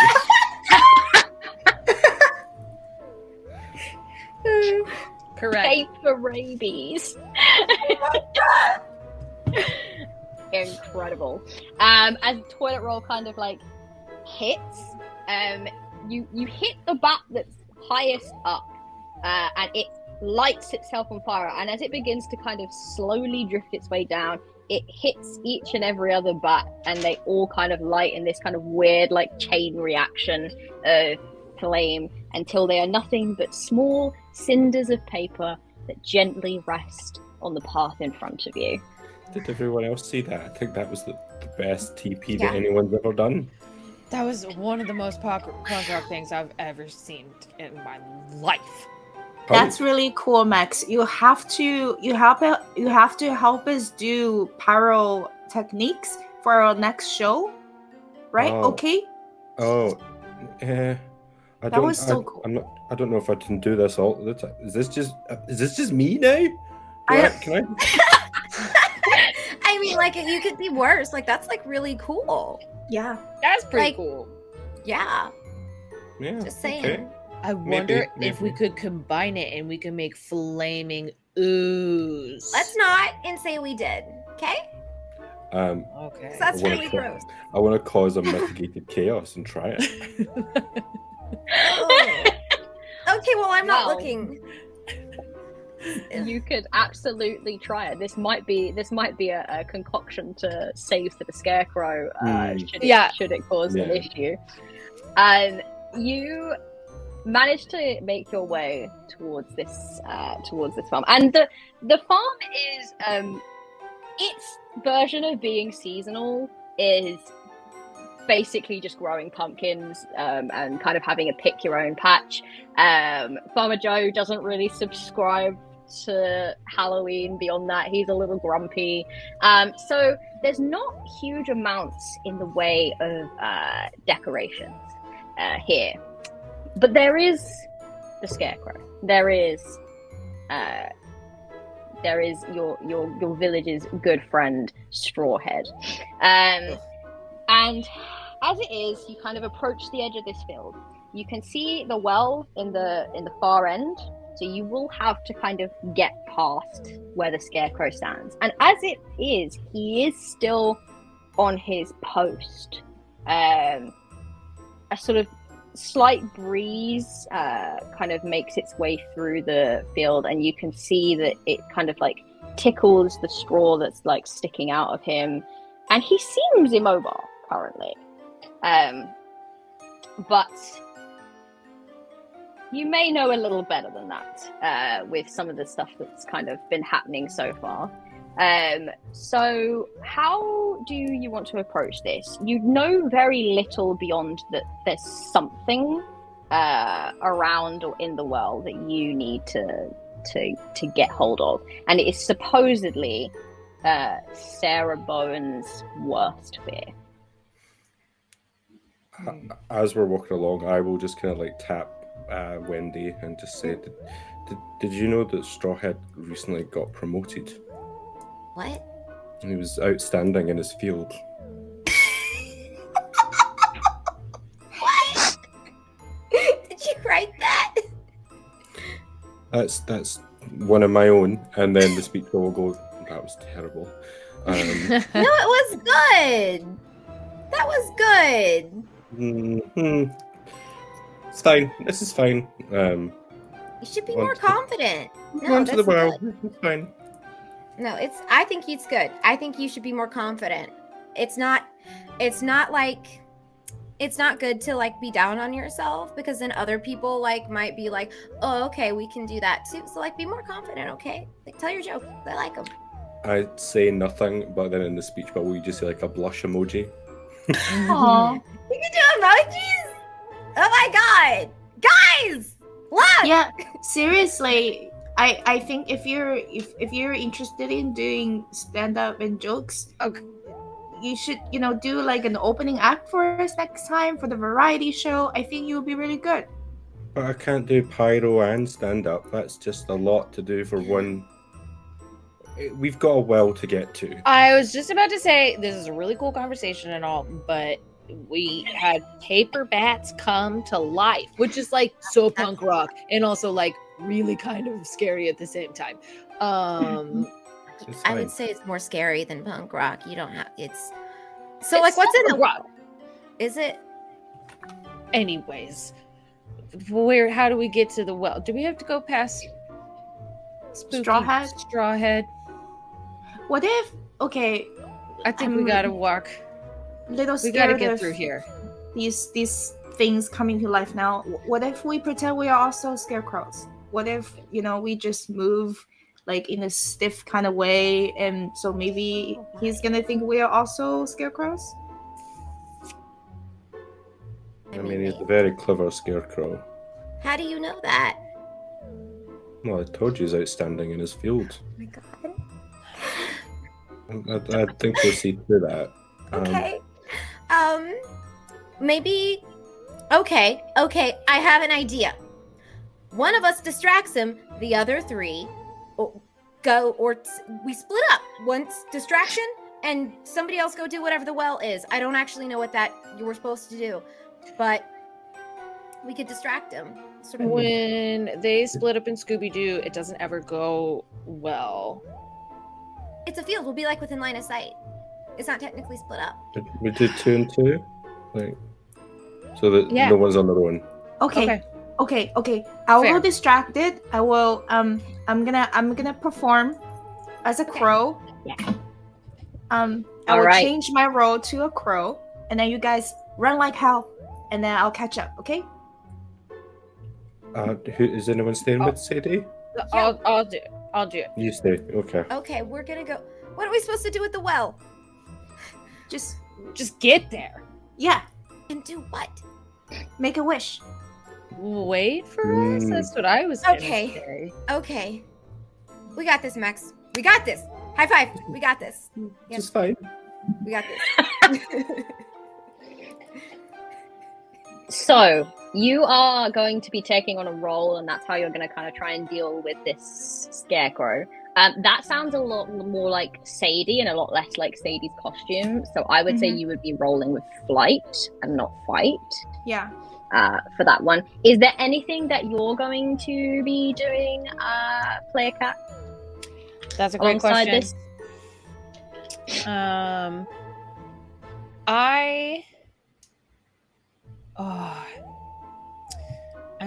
trying to, because I want to see how it goes with Sadie. Because I'm not quite sure how to back her up just yet. We can absolutely do that. Okay, I want to wait to see if it's successful, how successful it is with the scarecrow. Because if not, I'm attacking it. All right. So you are going to roll your flight then for me, Ran. Yeah. Tell So me you how just get on. kind of see her like going for like the Catherine O'Hara in Schitt's Creek like crow gesture and just like flap her arms a little bit. I rolled a 3 and a 4. Awesome. Cool. So you have rolled a mixed success, which means let me just make sure that I'm doing this correctly. Taking another box. So you are going to begin to make progress towards your goal. So you're starting to try to distract. You begin to take on the mantle of a crow. And as you do, you kind of hop in the field. I think I will comfortably describe that perhaps your costume, it's you, but your costume perhaps changes a little to support you a bit, and sort of starts to grow some like little feathers along the arms and everything like that. And you begin to sort of like peck at the field and flap your arms almost like wings. Yeah, good call. And at first, the field feels kind of silent. And you kind of like walk around doing this, and you notice that there are actually other crows in the field. They are not really bothered by our good scarecrow anymore. They probably figured out that it's just a scarecrow. But as you walk, you literally stumble on the root of a pumpkin that kind of is growing out of the ground. And in the process of tripping a little bit, the crows suddenly fly off, all of them at once. It kind of startles them. And the scarecrow turns its head slowly towards you. Its arm dismounts from the pole on one side and then the other, and it begins to very slowly move its way towards you. It's not moving quickly. It seems more suspicious than actively hunting you at this point. You get the feeling that it can't see too well, but it is actively roaming the area now.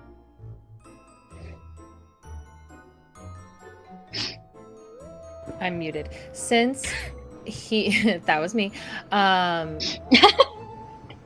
Since he is slightly like distracted and looking kind of our way, is it possible to use a trick with Embrace the Dark and use that to kind of shadow Sadie and I as we kind of like, you know, like he's wandering and we're doing the like trying to lead us past him?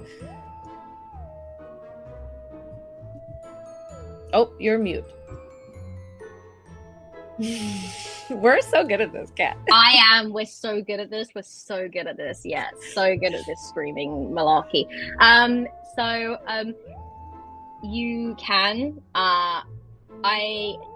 You've got in your, because it will be your costume, or is it more a you thing? Do you feel? I would say,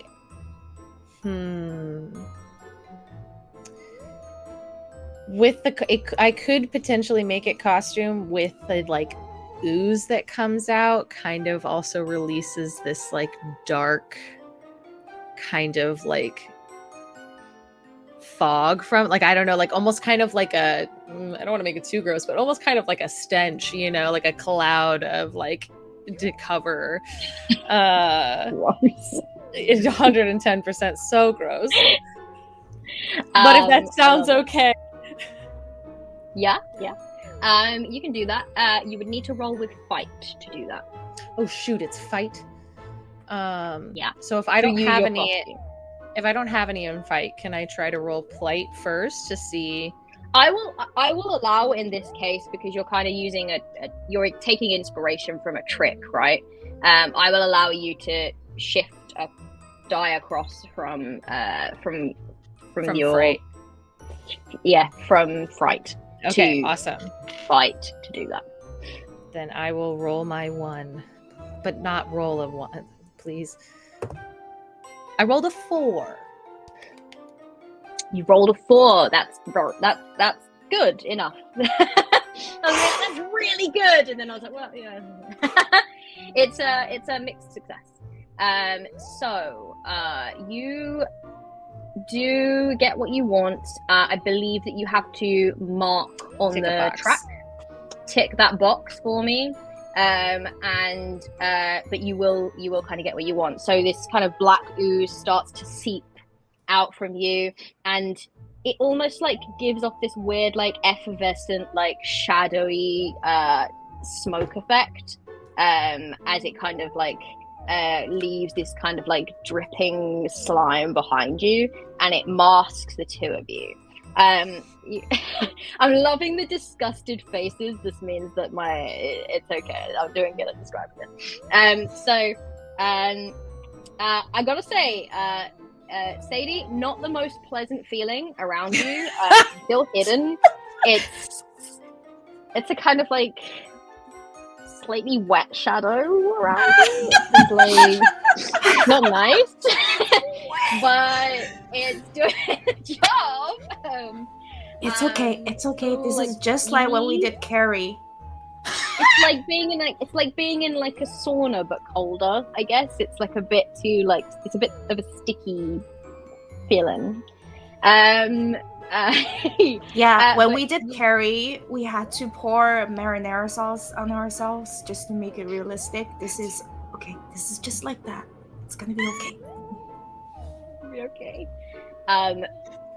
You are successful. So the scarecrow kind of lumbers its way along, and it kind of like does like dig its hand into this like into the clumps of dirt below. Actually, it's exactly where Sadie was a moment ago, where she tripped. And he begins to kind of like dig, and then he raises his fist and he smashes into a pumpkin. He's clearly felt around, thought that's a pretty head-shaped thing, and smashed his hand in it. But it is just it's just a pumpkin, and it makes like an aggravated, muffled, growl. That sounds like someone's growling while chewing on something. It's a really strange sound. But the scarecrow continues to start to like investigate, and you manage to kind of lead it in merry dance. Meanwhile, Max and Wendy, tell me how you are getting on. So we're almost at the well. Are we just waiting here? Or is it like, should we climb in? Are we, okay. We're not gonna wait here because that's a bunch of nonsense. And we're going to throw something in and try to get whatever this is to come out, maybe. That's what we're gonna do. Okay. I'm going to act with authority, with my spotlight thing, but I do want to like use one of my items because I have the floaty with the string like thing, like, you know, the kind that they toss out and pull back in. I want to toss this thing down there and see if we can get something to come out, because like I'm assuming we get this thing to come out and it scares the witch away, you know. That's Wendy's thought. That's Wendy's thought process. I'm not saying it's right. I'm Incredible. So you are basically throwing a floaty like down, but it's like still attached to you with a string. Yeah, it's got, it's got that rope. Go fishing with a floaty to see if something will like attach itself. Yeah. Right? Is that what we're doing? That's what Wendy thinks. Unless Max argues with me. No. Max, are you doing it for support, or what is your... This is fine. And the speech bubble will just say, "Oh no." And I'll keep watch. Good idea. Thanks. I see you judging the me. speech bubble is not in line with the words coming out the mouth there at all. Just trust me. Just trust me. But since I'm using one of my items for my thing, would I be rolling with Fright? Or so I feel like you're using a part of your costume, so you're rolling with Fright. Yeah. I'm rolling with Fight. Sorry, I'm rolling with Fight. Fight. Sorry, Fight. Yes. Yeah, my bad. All right, we got one dice. That's a 5. Yeah. Okay, so it's a mixed success. You're marking something on the tally there. Yes. But you will succeed. Okay.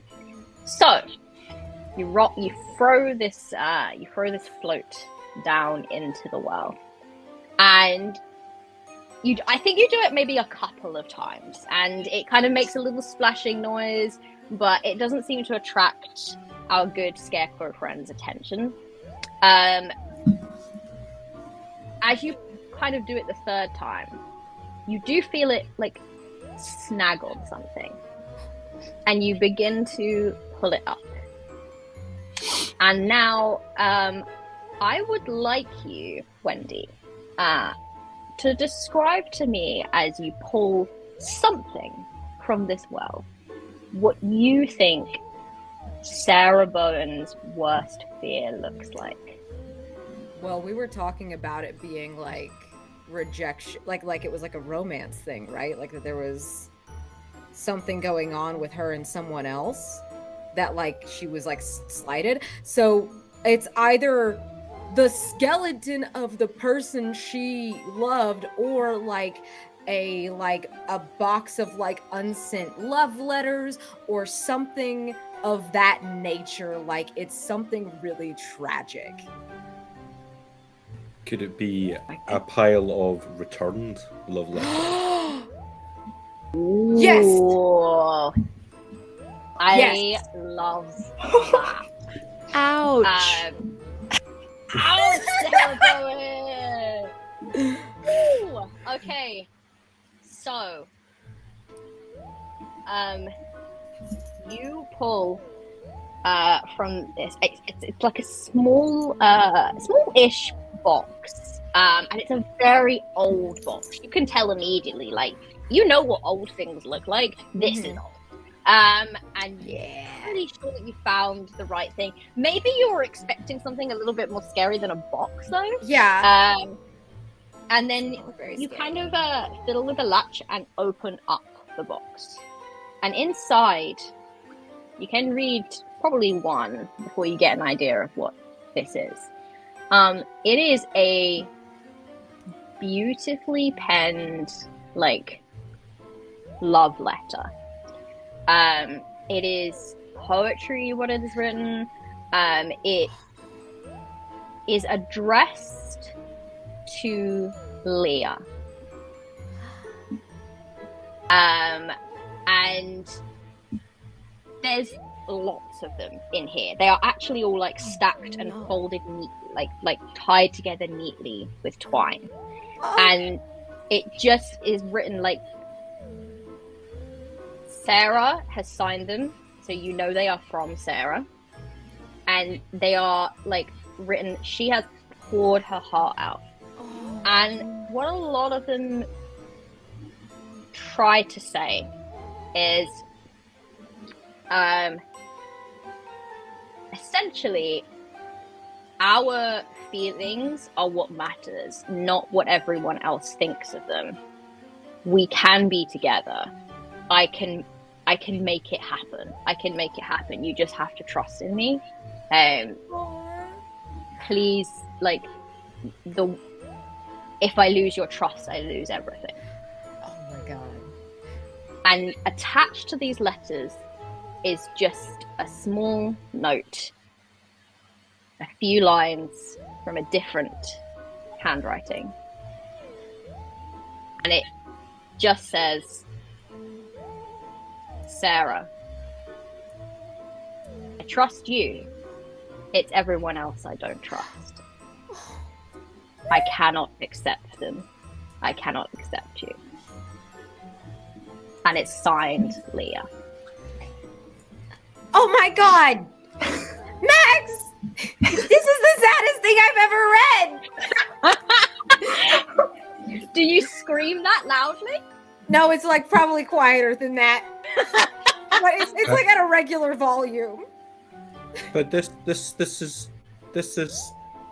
and the speech bubble blue screens. Yeah, I know. The Well, whole thing. so now we need to take this very sad letter to the graveyard. I guess we're gonna make her so sad that she stops cursing us. I don't know. I kind of feel weird about this, but whatever. No, it's fine. It's fine. I don't think so.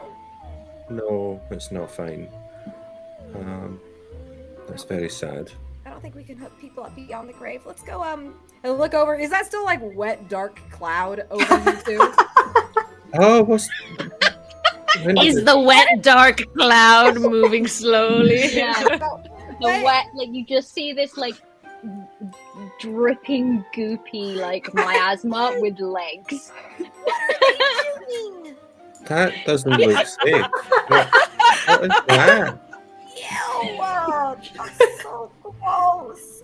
Just two sets of legs. It's like a pantomime horse, but distinctly like more eldritch. It's really weird to look at. Again, Max, we can't do that. This is what they do. No, I don't want to go near the wet cloud.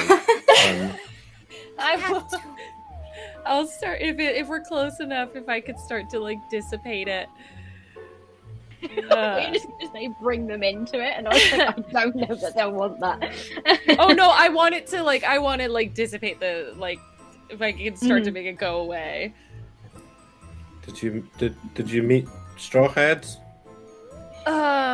First off, Sadie, thank you for being super down for that. That was Yeah, it's okay. I didn't realize it was gonna be like that, but I mean, it was efficient. I think enough. The scarecrow beat the crap out of a pumpkin, and it was gonna be Sadie's head, and thankfully it wasn't Sadie's head, and I don't know if he's gonna follow us or not, but we did sneak past. You didn't wait for us, but that's fine. What'd you find in the well? Why would we wait for you? We found really sad love letters, and there's from Sarah to like someone else that she liked, and then she got rejected by her, and it was really sad. So I think we're gonna make the witch so sad she stops cursing us. I don't know. And she hands it over to Sadie like, this is your Aw. This Maybe- is like your grandma's, so like it's your problem now. Maybe we can just, I don't know, talk to Sarah, and maybe she's super sad because she doesn't have anybody to talk to about her breakup. Oh my god. Well, I don't. I'm 12. I don't know that. I don't know how to handle. I don't know that we should. I don't. Because maybe she just didn't have a good cry, Like, maybe Okay. she keeps coming to this well, but she didn't wail into it. Okay. Every time I have a good big cry, I always feel a little bit better. Okay, but if you don't have your big cry, do you turn decorations into crazy, spooky monsters that come to life and fly around or stomp around and hurt people? Because have if to you tell us. do, we need to know and we should talk about that. But it doesn't seem like so, and No. that's what she does. Yeah, but As you're having this conversation, Max, you notice our good scarecrow friend has stopped punching pumpkins and has begun to look in your direction. We need wait, to go. don't Are wait. you waving at the scarecrow? I'm being nice. It's all fine. Don't worry. But we need to go. Let's go. I think the scarecrow waves back for a moment Ah!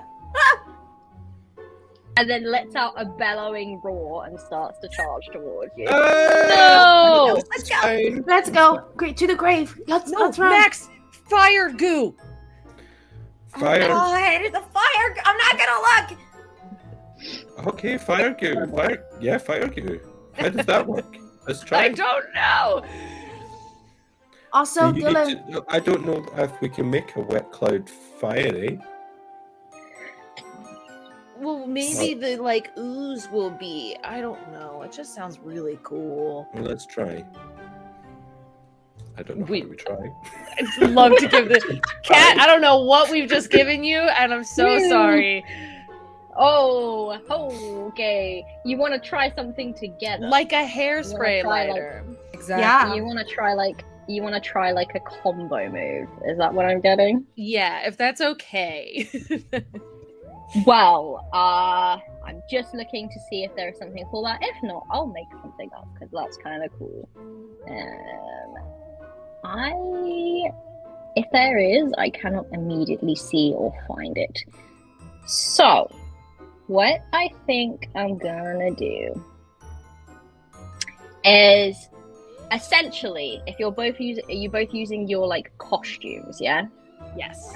So I will get you both to roll your like pull them basically together, your fight die, and it will go with like the highest rolled. Cool. Okay. And we're off, Max. I rolled a 5. Ooh. I rolled a 3, so that's good. Incredible. Yeah, you absolutely with that 5. That means in fact, tell me, you're gonna mark, both of you are gonna mark, you're gonna both get the consequences of this. Yeah, you're gonna the little mark box, right? on the tally, you're gonna tick a box. Yep. But you are both successful. Describe to me how you think this goes. Or would you like me to describe it? I would love. I didn't mean to be like one of the grossest ones here, but here we are. Excuse me, you came into this with a prop of like sticky vomit. I think you knew exactly what you were doing. You're right. I'm sorry for lying. I want to be able to like, again, it like kind of like seeps out of the fingers, and I want it to kind of work where as I like squeeze my one hand, it makes the pressure stronger on the other. And I would love to, it's again like the hairspray and then the lighter aspect. So however Max wants to like combine with that. I think Horrible, like viscous, gooey hairspray. It's not hairspray. It's just I'm gonna cry. Okay. so. I guess as you squeeze one hand to make the goo fire out of the other, Max is just underneath, just with another finger pointing upwards.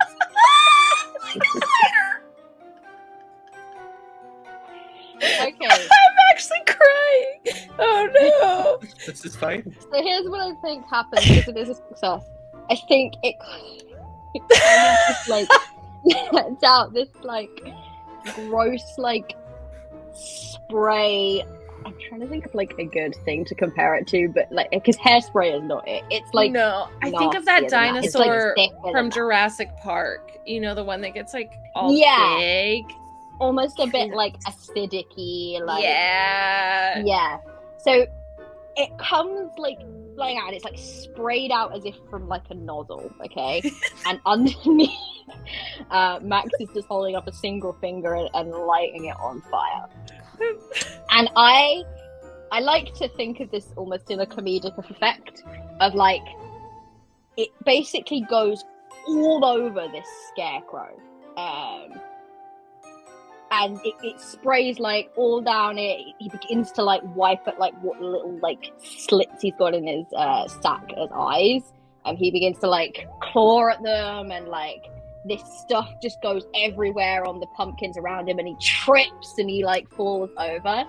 And there's a moment where there's no fire for a second, and then all of a sudden the whole lot just bursts into this bright plume of like green flame, and he just starts like screeching and like bellowing louder and louder as his like straw catches fire, and like scarecrow murder is what's happening on here. Like this beloved scarecrow that has been in the town for probably a few generations at least. Is no more. It is very little left of it. Not even like the wooden frames that were like supporting it, they're also on fire, and it just kind of like flops. I like and again, just to continue to say this is fine, and like the speech bubble will go, this was a crime, and I like, pull some paper out of my pocket and just write, adult man Jim was here, and throw it. What? Pin the blame on someone else. Oh my god. You can pin the blame on someone else. Yes. Are you using it to transfer die at all? I don't actually need to do it. I've got one in each, but it would move one from fight into fright if I did that. All right. But, yeah. It's up to you. It's up to you. You can I just think say I'll that keep you're it. just doing I'll keep it. Yeah, I'm still pinning the blame. No worries. Just remember as well that you can always take a moment to roll plight to regain the dice that you have lost that are currently in plight, and including the one that was already in there from the beginning, which will mean that you'll have a little bit more in the way of dice to play with. So if anyone wants to do that on the way to the cemetery, I will allow that to be a thing if anyone wants to take a moment to roll plight. What we are looking for is success. But also, you need to tell me if you roll any ones. Okay. So, who is doing that, if anyone? I'll yeah, one shot. Yeah, I'll give it a go. And also, a question: if I were to, after that went down, and I wanted to use one of my treats, which is put someone in their place, is that a way I can? Because right now, like, Dylan's standing there very proud. And I don't know if that's exactly how it works. I'm so sorry for having to ask again. Sorry, repeat that again. I'm so sorry. No, it's okay. If I were using my put someone in their place in this moment, because Dylan is very, very proud. Because right now, Kai's gonna, I think this is gonna be so cool, I think. And I'm kind of like, take that! This is a straw head! So essentially, the tricks and the treats that you have, you use to shift dice between the fight and the fright pool. Okay. So if you want to, they can serve as inspiration for like the actions that you take that you roll with, but they don't. The actions that you take that you roll with are not like confined to those three things.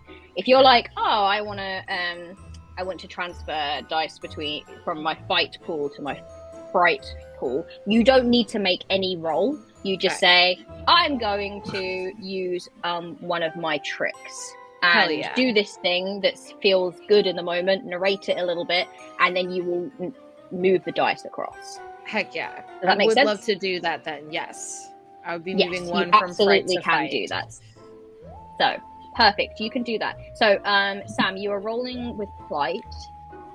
I'll also do that too. I'm doubling up. I'm trying to get more dice. That's fine. I'll go round then and see who is doing that. So, Sam first. I rolled 2 6s. You rolled 2 6s. Yeah, you just get to shift your dice to fright. So, let me have a little look. So, roll with Yeah, fright is it just to. That's what I'm trying to figure out for a moment.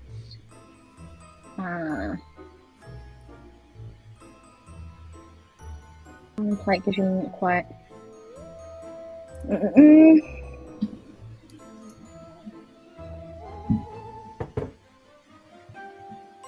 So it just says to check for the highest result. How many do you have in your I have plight? 2 in plight, so I'm happy to just move one and leave one. Yeah, let's do that because I believe that is what the game's rules is telling me.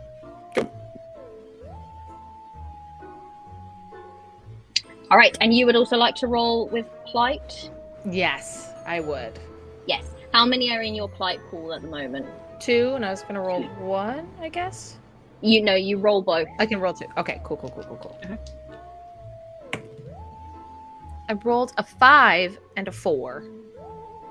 5 and a 4. So 5 is your highest, so you shift across. And you Heck rolled yeah. no 1, so you don't have to cross out a treat. Look at you both go! Yeah. Anyone else rolling with plight? Yeah, I'll roll one. Just gonna like use one of my performer thing to change the staging. So what I want to do is, I think Sadie is going to move some of the stuff around to make it look like this has been an accident. That Straw Hat just like combusted on its own, you know. And are you moving between Fight and Fright to do that, or is that just some narrative spin? Oh, I was hoping to use my plight to add one to the fight. I see. I rolled a You 4. don't have to. You don't have to like narrate a moment to role plight. You just do it when there's a good moment to do it. But still, I love that idea of just like rearranging everything. So you're taking a moment to move some things around. Go for it. You roll all the dice in your plight pool currently. I just rolled a 4. I have 1. Just roll it. Okay, so you don't shift any dice. Okay. But something exciting happens. You, as you're making your way to this graveyard, get to ask me a question that will help you, perhaps, in your search for what you are looking for here. Could I sort of almost intuitively connect with Sarah and find out if there is if there's something that she says to herself to like calm herself down, or like if there is a poem that she particularly loves that we could use to connect with her? So you want to find a way to connect with her better? Yeah. I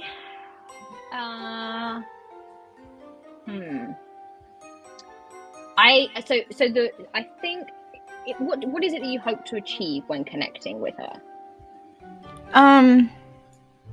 Do you mean to like understand her better, or do you mean to like physically connect? Like to, I mean, like emotionally connect. So to kind of understand a little bit of what's going on in her mind. Okay. Yeah. I think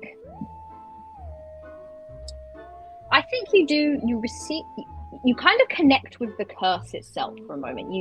Your own like sort of bubble that's kind of like keeping off this like pink purple miasma that's going on around you.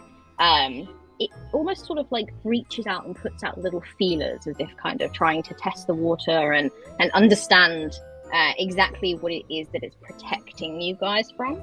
And as it does, there's a moment of connection, and you kind of ask this question. You ask this just like, well, what calms you? What is it that? What can I do to make it better? Yeah, in a way. Yeah, like you wrote these beautiful letters. There's something in you that is more than just this anger. Help me to understand you. How can we melt the hate and turn into love? I love this optimism that you get. And all you feel for just a moment is just this vehement spite that's kind of like hits hard, and it almost like pushes you away. It almost makes you want to kind of retract that offer. It's like so strong and so angry. It's just full of rage and a desire to hurt those that have hurt her. And then you are suddenly it finds a memory of yours, a memory of you just sat under a tree chatting with Claudia and having someone that understands you for the first time, perhaps, or certainly for the first time in a while, that you feel like really understands kind of your frustration with the way that the town treats your name, treats the name Bowen. And that's something that this entity connects with for a moment. And you are gifted with a memory of Sarah's. A memory of Sarah Bowen under a tree in the graveyard. An old tree that you do actually know. It's definitely centuries old. It's like one of the oldest trees in town. It's kind of famous for it. And she is sitting there. She is with someone. Someone who looks a little bit like Claudia. And she is carving something into the tree. And it feels like peace for a moment.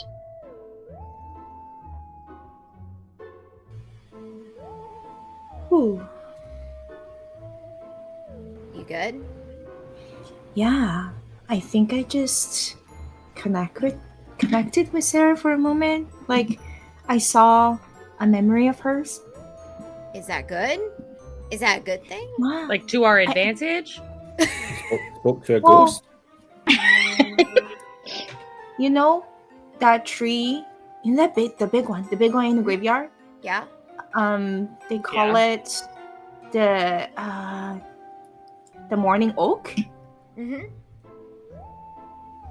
The morning She- with the OU, right? Like it's the morning. Yeah, not like Yeah. daytime. Okay. She More carved like something. sad places in this town. There's like the Wailing Well and the Morning Oak. I think she carved something in the tree, and then she felt a lot of love when she's doing it. Okay. So We we take- we take the box to the Yeah. tree Yeah. and Go see we'll what we'll happens. see what happens. Yeah. Yeah. Are we gonna hook up like some dead people? Like, are we gonna like girlfriend? I don't them? want to. That's I'm 12 as Max. Yeah, said. like they're girlfriends. You know, that's fine. I just like. That's what I don't mean. wanna They're like gonna think hold about hands it. and stuff. They're like Oh, okay, like cute holding hands. Yeah. yeah, I think they're like maybe they're like Romeo and Juliet. Oh. And maybe we can rewrite the ending. I don't know.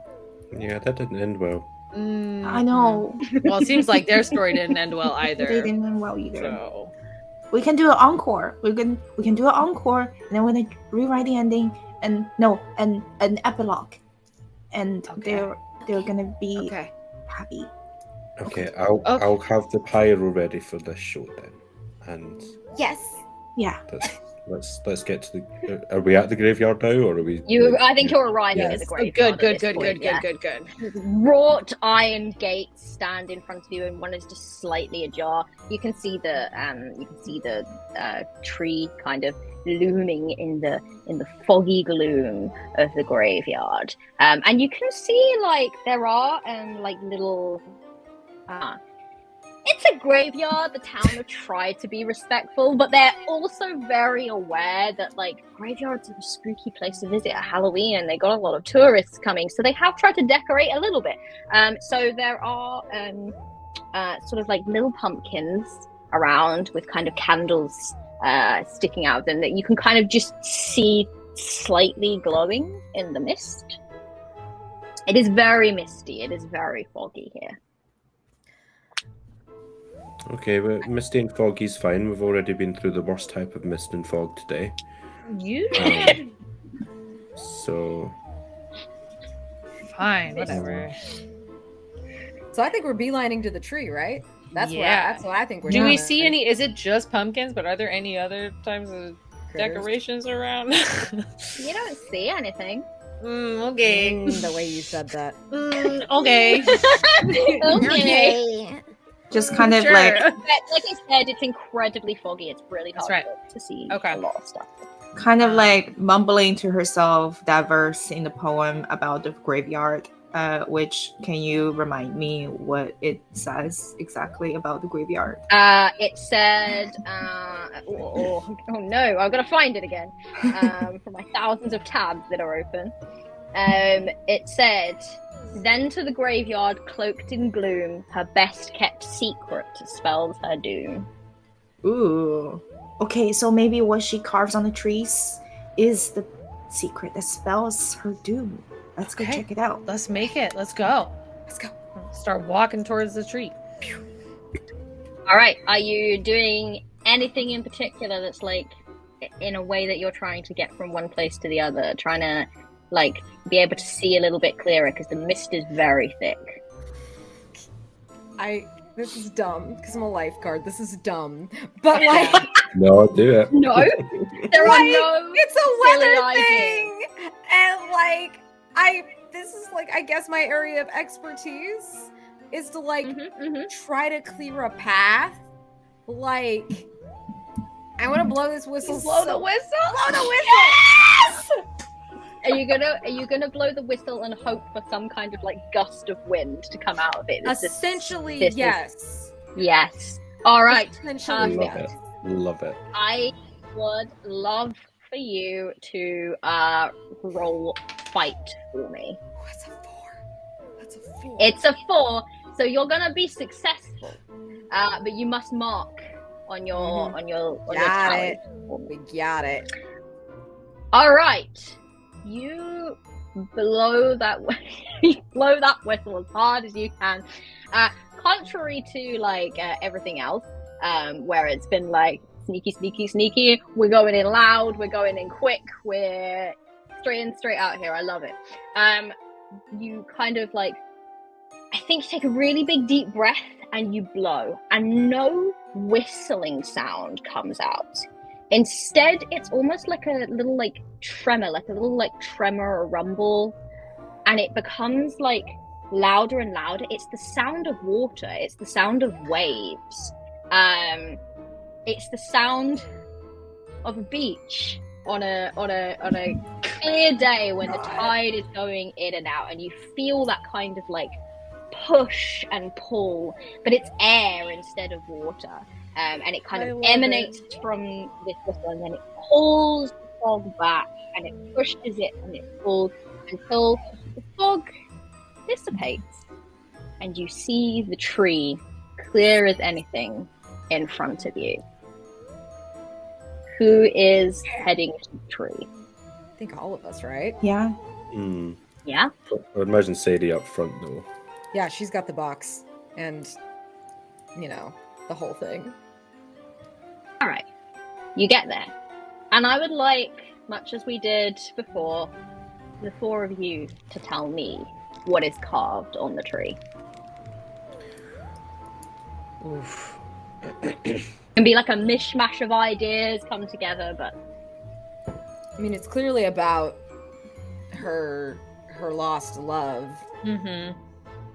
I mean, maybe it's like a final stanza of the poem that is like never actually got like written down, and that's like the thing you have to the spell to get her to stop. Is that? I like Somebody that. help me here. Somebody I help like me. that. I feel like there's also, you know how the hearts with the like the initials in it too. I feel Yes. like that is also absolutely present. Yes. Oh, absolutely. But I don't know what the poem would necessarily say, like what that what a line would be. I'm bad at poems. What was the last 4 lines of the poem? I'm like, I don't think I just have a copy of it. I don't have a copy. the one that I read out to you. Yes, your poem.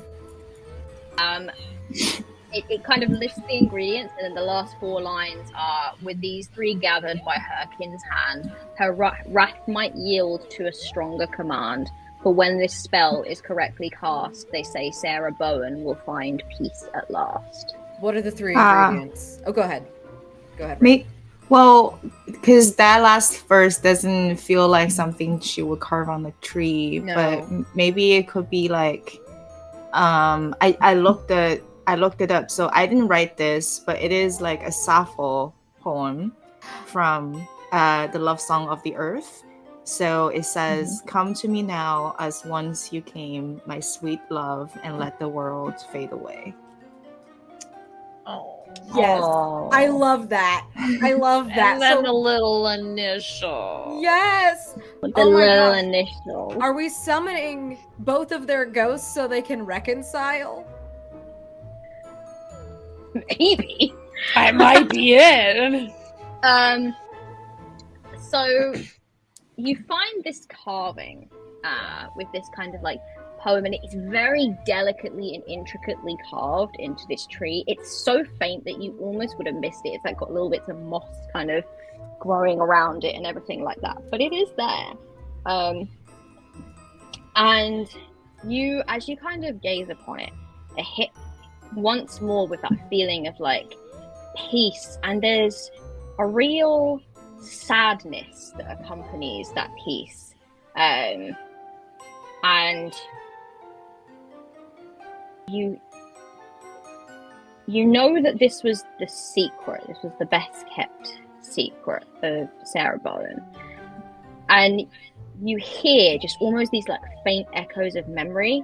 You can hear Sarah speaking and saying, it doesn't matter. What matters is us. And a voice replying back, if my father found out that I was seeing you, someone like you, he would never forgive me. He owns this town. And at that point, as this feeling of peace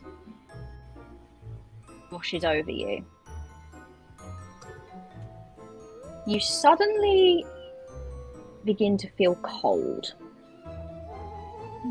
You get colder and colder, and you hear the words, "We can't tell anyone," and it echoes louder and louder and louder. And a figure appears from what little gloom is left, holding in her arms Claudia O'Loughlin, unconscious, and she lays her down and she says, "I don't know how you evaded my spell, but let me get one thing straight. You shall not break it. Give me what you have found so far, and I will let your friend live." Oh, nice.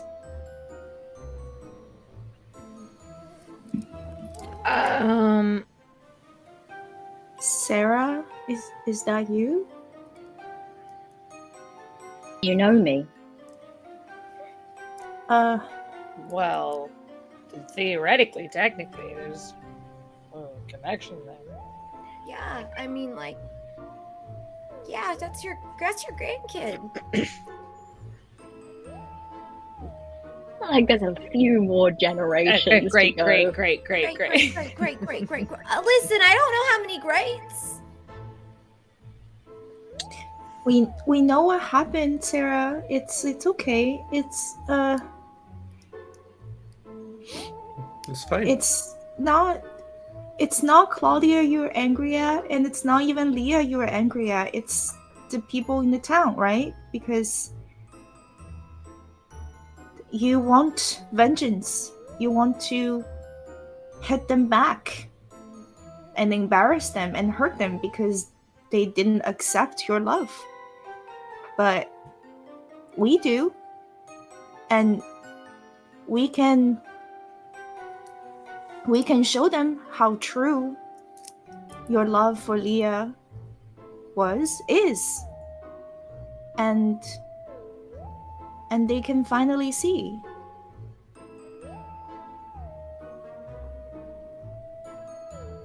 She rejected me. She took my heart and she cut it out. Well, maybe she'll know and knows that she made a mistake and wants to make that better. Maybe. I would like all of you to choose either a fight or a fright roll, depending on whether you are drawing something from yourself or something from your costume. I'm very aware that time is ticking a little bit, so I would like you all to try to think or make one move to connect with Sarah, each of you, and based on the results, we will, and I'm gonna say, No pressure. I'm gonna say we haven't implemented candy. You all did kind of like get some candy at the start, and we haven't really involved that in this game in the way that we should. So I will allow all of you to use your candy to add one extra die to whatever it is you're rolling, Wow. with the hope that it will grant you an extra success. If that makes sense. Yeah. This is not written in the game. I'm gonna just put that out there for everyone to know. This is a cat special homebrewed rule. But what I would like you all to do is I would like you to either roll, and I would like you to kind of justify that roll to me, and then we will see how we get on, and we will see if you can return Sarah Bowen's piece. And I will also remind you that the final part of the ritual involved something that belongs to the Olachlins. So if you want to attempt to figure out what that is and implement it in your kind of thoughts here, then absolutely you can. Who would like to go first? Oof. I was thinking that for Max may like reach into his sleeve and pull out the twisted tangle and hand it over as a calming item for Sarah. For Try Sarah. and, like, have a level calm. of connection for a moment. Okay. I know this is not combative, but it will be like a fight roll because it is using an element of the costume. But so you're going to try to connect on that kind of like anxiety, rejection, like imposter syndrome feeling that you get. I think Max gets a lot, and that perhaps Sarah is feeling a little bit of that. RSD, that rejection sensitivity dysphoria, is hitting real hard from Leah there. So I'll take that extra die. I'm not joking, I got 2 6s again.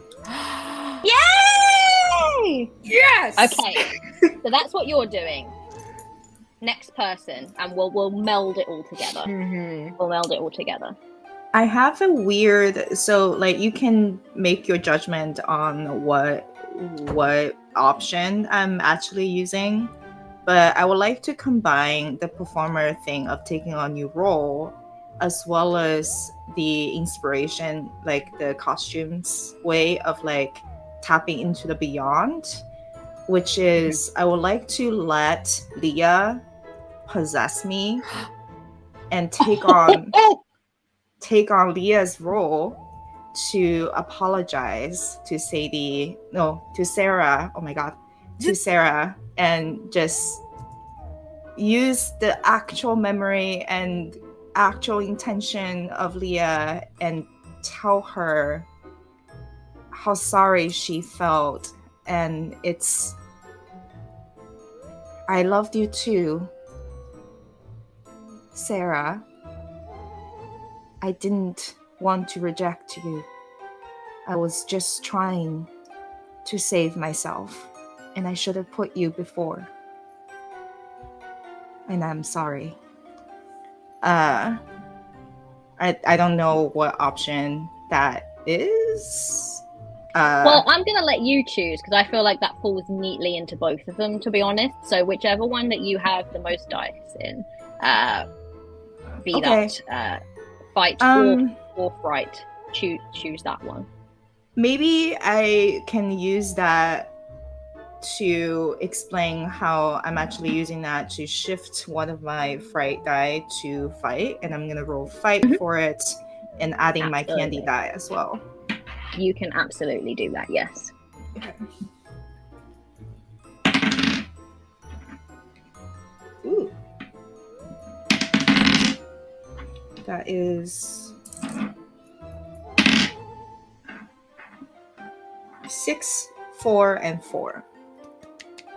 You got a 6. We have 2 complete successes so far. Who's next? You want to go or me? Lead the way, Wendy. Okay. I want to act with authority because while Sadie's getting possessed, we have this box. And I open it up. I read all of these on the way here, and I speed read. I got a prize for that last year. But anyway, that's not important. I don't think that she rejected you. These are clearly full of love, and she was just exactly what she just said, and we have proof. So calm your butt. I'm gonna use my extra. Now I'm trying to act with authority with my spot. I'm not joking. I got a 6. Ooh! Yes! This puts a lot of fucking pressure on me. No, you got this. You've so got this. I want to just use the brood menacingly, you know, of like the Rude menacingly. we mean business. And I'm kind of like backing up the Wendy with the letters there, and I'm kind of like, as you're talking, I'm like showing them and then standing there like We're like tag teaming, Just acting as like the assistant. yeah. I freaking love it. I'm gesturing Okay. to you aggressively. That's something within yourself, is that correct? Brood Yes. menacingly? Yes. Yes. So roll then with fright for me. With fright. Okay. Oh yeah. Oh, I'm adding something on top of it because the copy of Crucible, which helped Sadie a lot, was from Claudia. So she's gonna like take that out of her bag and use that to like give it to Sarah as well while she's making that speech, to be like, it helped me a lot, and I hope this helps you too.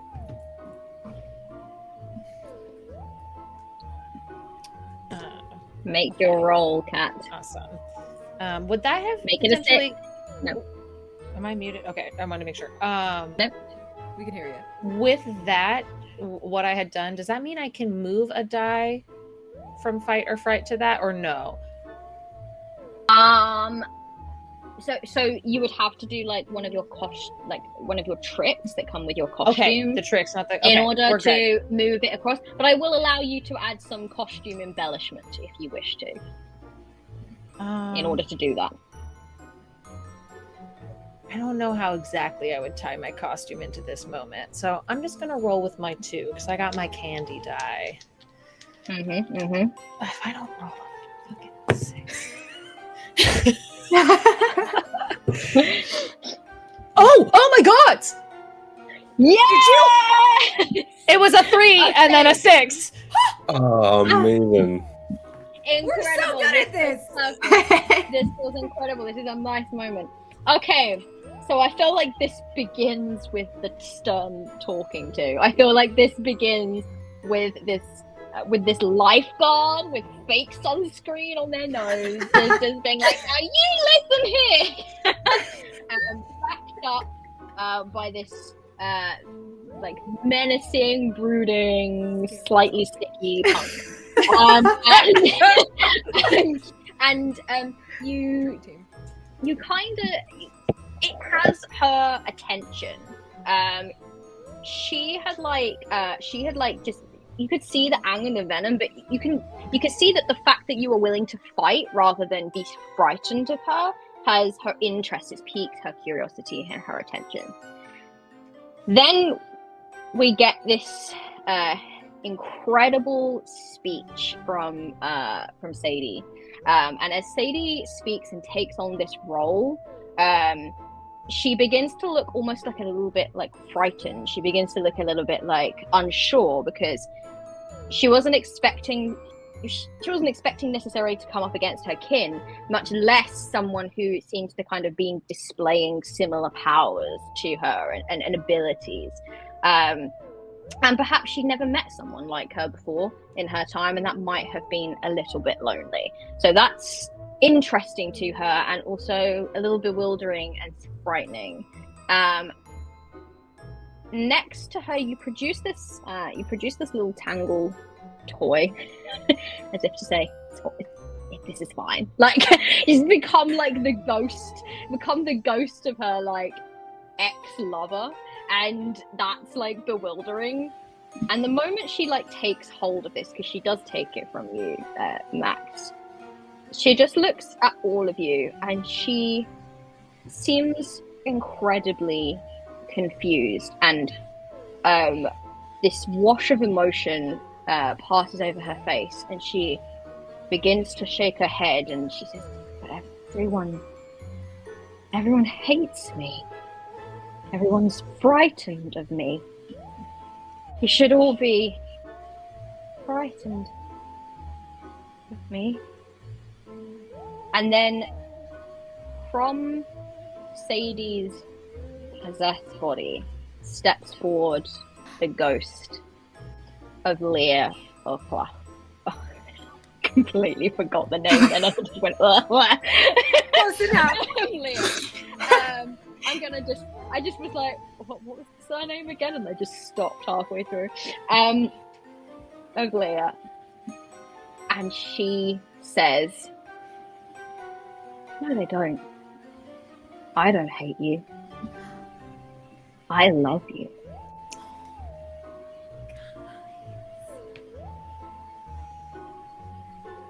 And finally, queer love, everyone. And finally, this wave of peace washes over Sarah Bowen's features, and she drops her hand. The little tangle toy falls to the floor, and this pink and purple miasma that's been around you brightens and brightens into this soft pastel lilac and cherry blossom pink, and it gets brighter and brighter until it's almost too bright and you have to look away, and then it darkens again. And when you all unveil your eyes, Sarah Bowen and Leah are gone. And all is back to normal. Your costumes are made of paper and cardboard. Oh, Your mohawks are no longer spiky. Okay. Your toilet rolls are no longer flammable. My nail starts falling off. Your nails start falling off again. Back to freezing my butt off. And I think in the interest of time, I'm going to end it there, if that's okay with everyone. Because we have gone over a little bit, and by a little bit, for about 10 minutes, and I apologize for that. I'm very, very sorry. So I hope everyone enjoyed that. This was a look at a look at Fight or Fright by Mix Up Pixels. We had an absolute blast playing this game. I really love a lot of the mechanics in this game, and I love like the character creation. We also in our session 0 got to do a whole like bit that was called the festivity sheet, which was like kind of coming up with a town together and coming up with like NPCs together, and so there's a lot of like really great collaboration. Not everything in this town was like come up with by me. Like my players all kind of contributed a lot to the way that this town is structured and the story that kind of ended up taking place. So it was a really lovely game for me to facilitate, and this cast were incredible, so thank you all so much for being so wonderful to play with. And I hope that it was a good like Halloween vibed game, and that everyone had a good time, and you can all feel like you're in the like spooky festive season mood. We're gonna go around quickly, and in the process, everyone who wants to enter the giveaway, you have only moments to do so. Please press and exclamation mark enter. Can you see that I'm starting to get a bit tired now? My words are just failing me completely. Exclamation mark enter while everyone introduces themselves, and then I will introduce myself last, and then we will draw the giveaway and end the stream. So let's go backwards this time. Let's start with B. Hello, everyone. I have been Wendy, and I have had such a great time with these fabulous, fabulous, fabulous people. I'm Binar, and you can find me everywhere. Sassy Lich. I love playing games with Kat, and now I love playing games, or GM Kat. Now I love playing games with Player Kat, Ran, and Sam because they're all so cool. And this was a really cool game, Mix Up Pixels. Thank you so much for writing this. It was so fun. All right. Thank you so much, B. Kat, Player Kat. That's me. About you. I'm Player Kat. You can find me on social media as Kat_Alicia, ALYSHA. Anywhere, everywhere that, I am a content creator, actor, model, a numerous amount of things. I run a YouTube channel called Gallifrey Gals, which if you're a Doctor Who fan, you get that reference. If not, that's okay. You'll find me on there. My friend and I, we watch, react, and review very nerdy TV shows across the board. Battlestar Galactica, Red Dwarf, Doctor Who, a number of things. So yeah, you'll find me on the internet, being a nerd everywhere. And thank you, Mix Up. This has been amazing. It's been a really, really good game. I really thoroughly enjoyed it. All right, Ran, tell us about you. Hi, my name is Ran. I have been Sadie Spooky Lady. I have also been having a blast playing with all of these fabulous people. You can find me on social media at Rhino Riddler. RHINORIDDLER. I am a theater director and CTRPG enthusiast. Thank you all for watching. Okay, that leaves, last but not least, Sam. Tell us all about you. Hello folks, I am Sam. I've been playing the This Is Fine guy, Max, this evening. You can find me across the internet as Sam Size. I am also part of Science and Sorcery, which is an actual play stream that brings together science subjects, TTRPGs, and smashes them together. Over the coming week, if you want to see more Halloween-themed games, on Monday the 28th of October at 8 p.m. GMT, we'll be running Cryptid Creeks, which again is a family-friendly game from Hatchlings Games. Or if you want something a little bit more sad, on the 30th of October we'll be running a game of The Time We Have, the 2-player zombie game by Elliot Davis that is going on backer kit this coming week, and it emotionally destroyed me. Thank you so much to my fellow players. Thank you to Kat. Thank you to our lovely producer Jen in the background as well. It's been a pleasure to be here. Thank you for having me. Yes, thank you so much, Jen.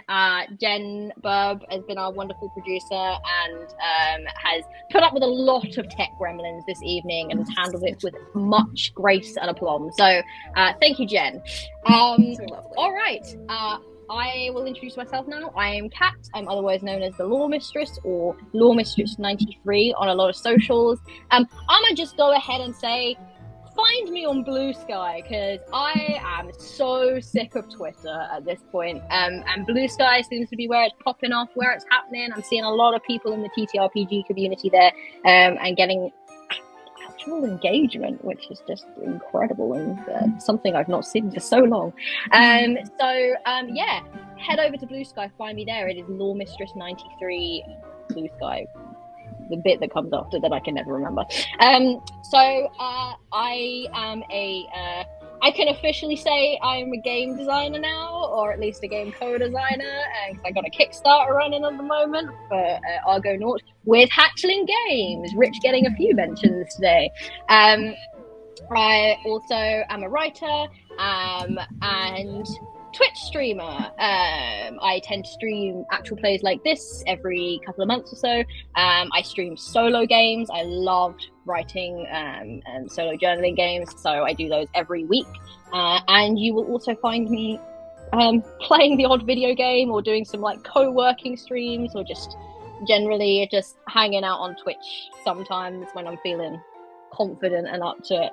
Yeah, come and find me there. Come and find me over on my socials, and let's chat if you like tabletop role-playing games, because I do too, so we already got something in common. Cool. Let me draw this giveaway now real quick and see who has won. So I'm gonna draw 2 winners.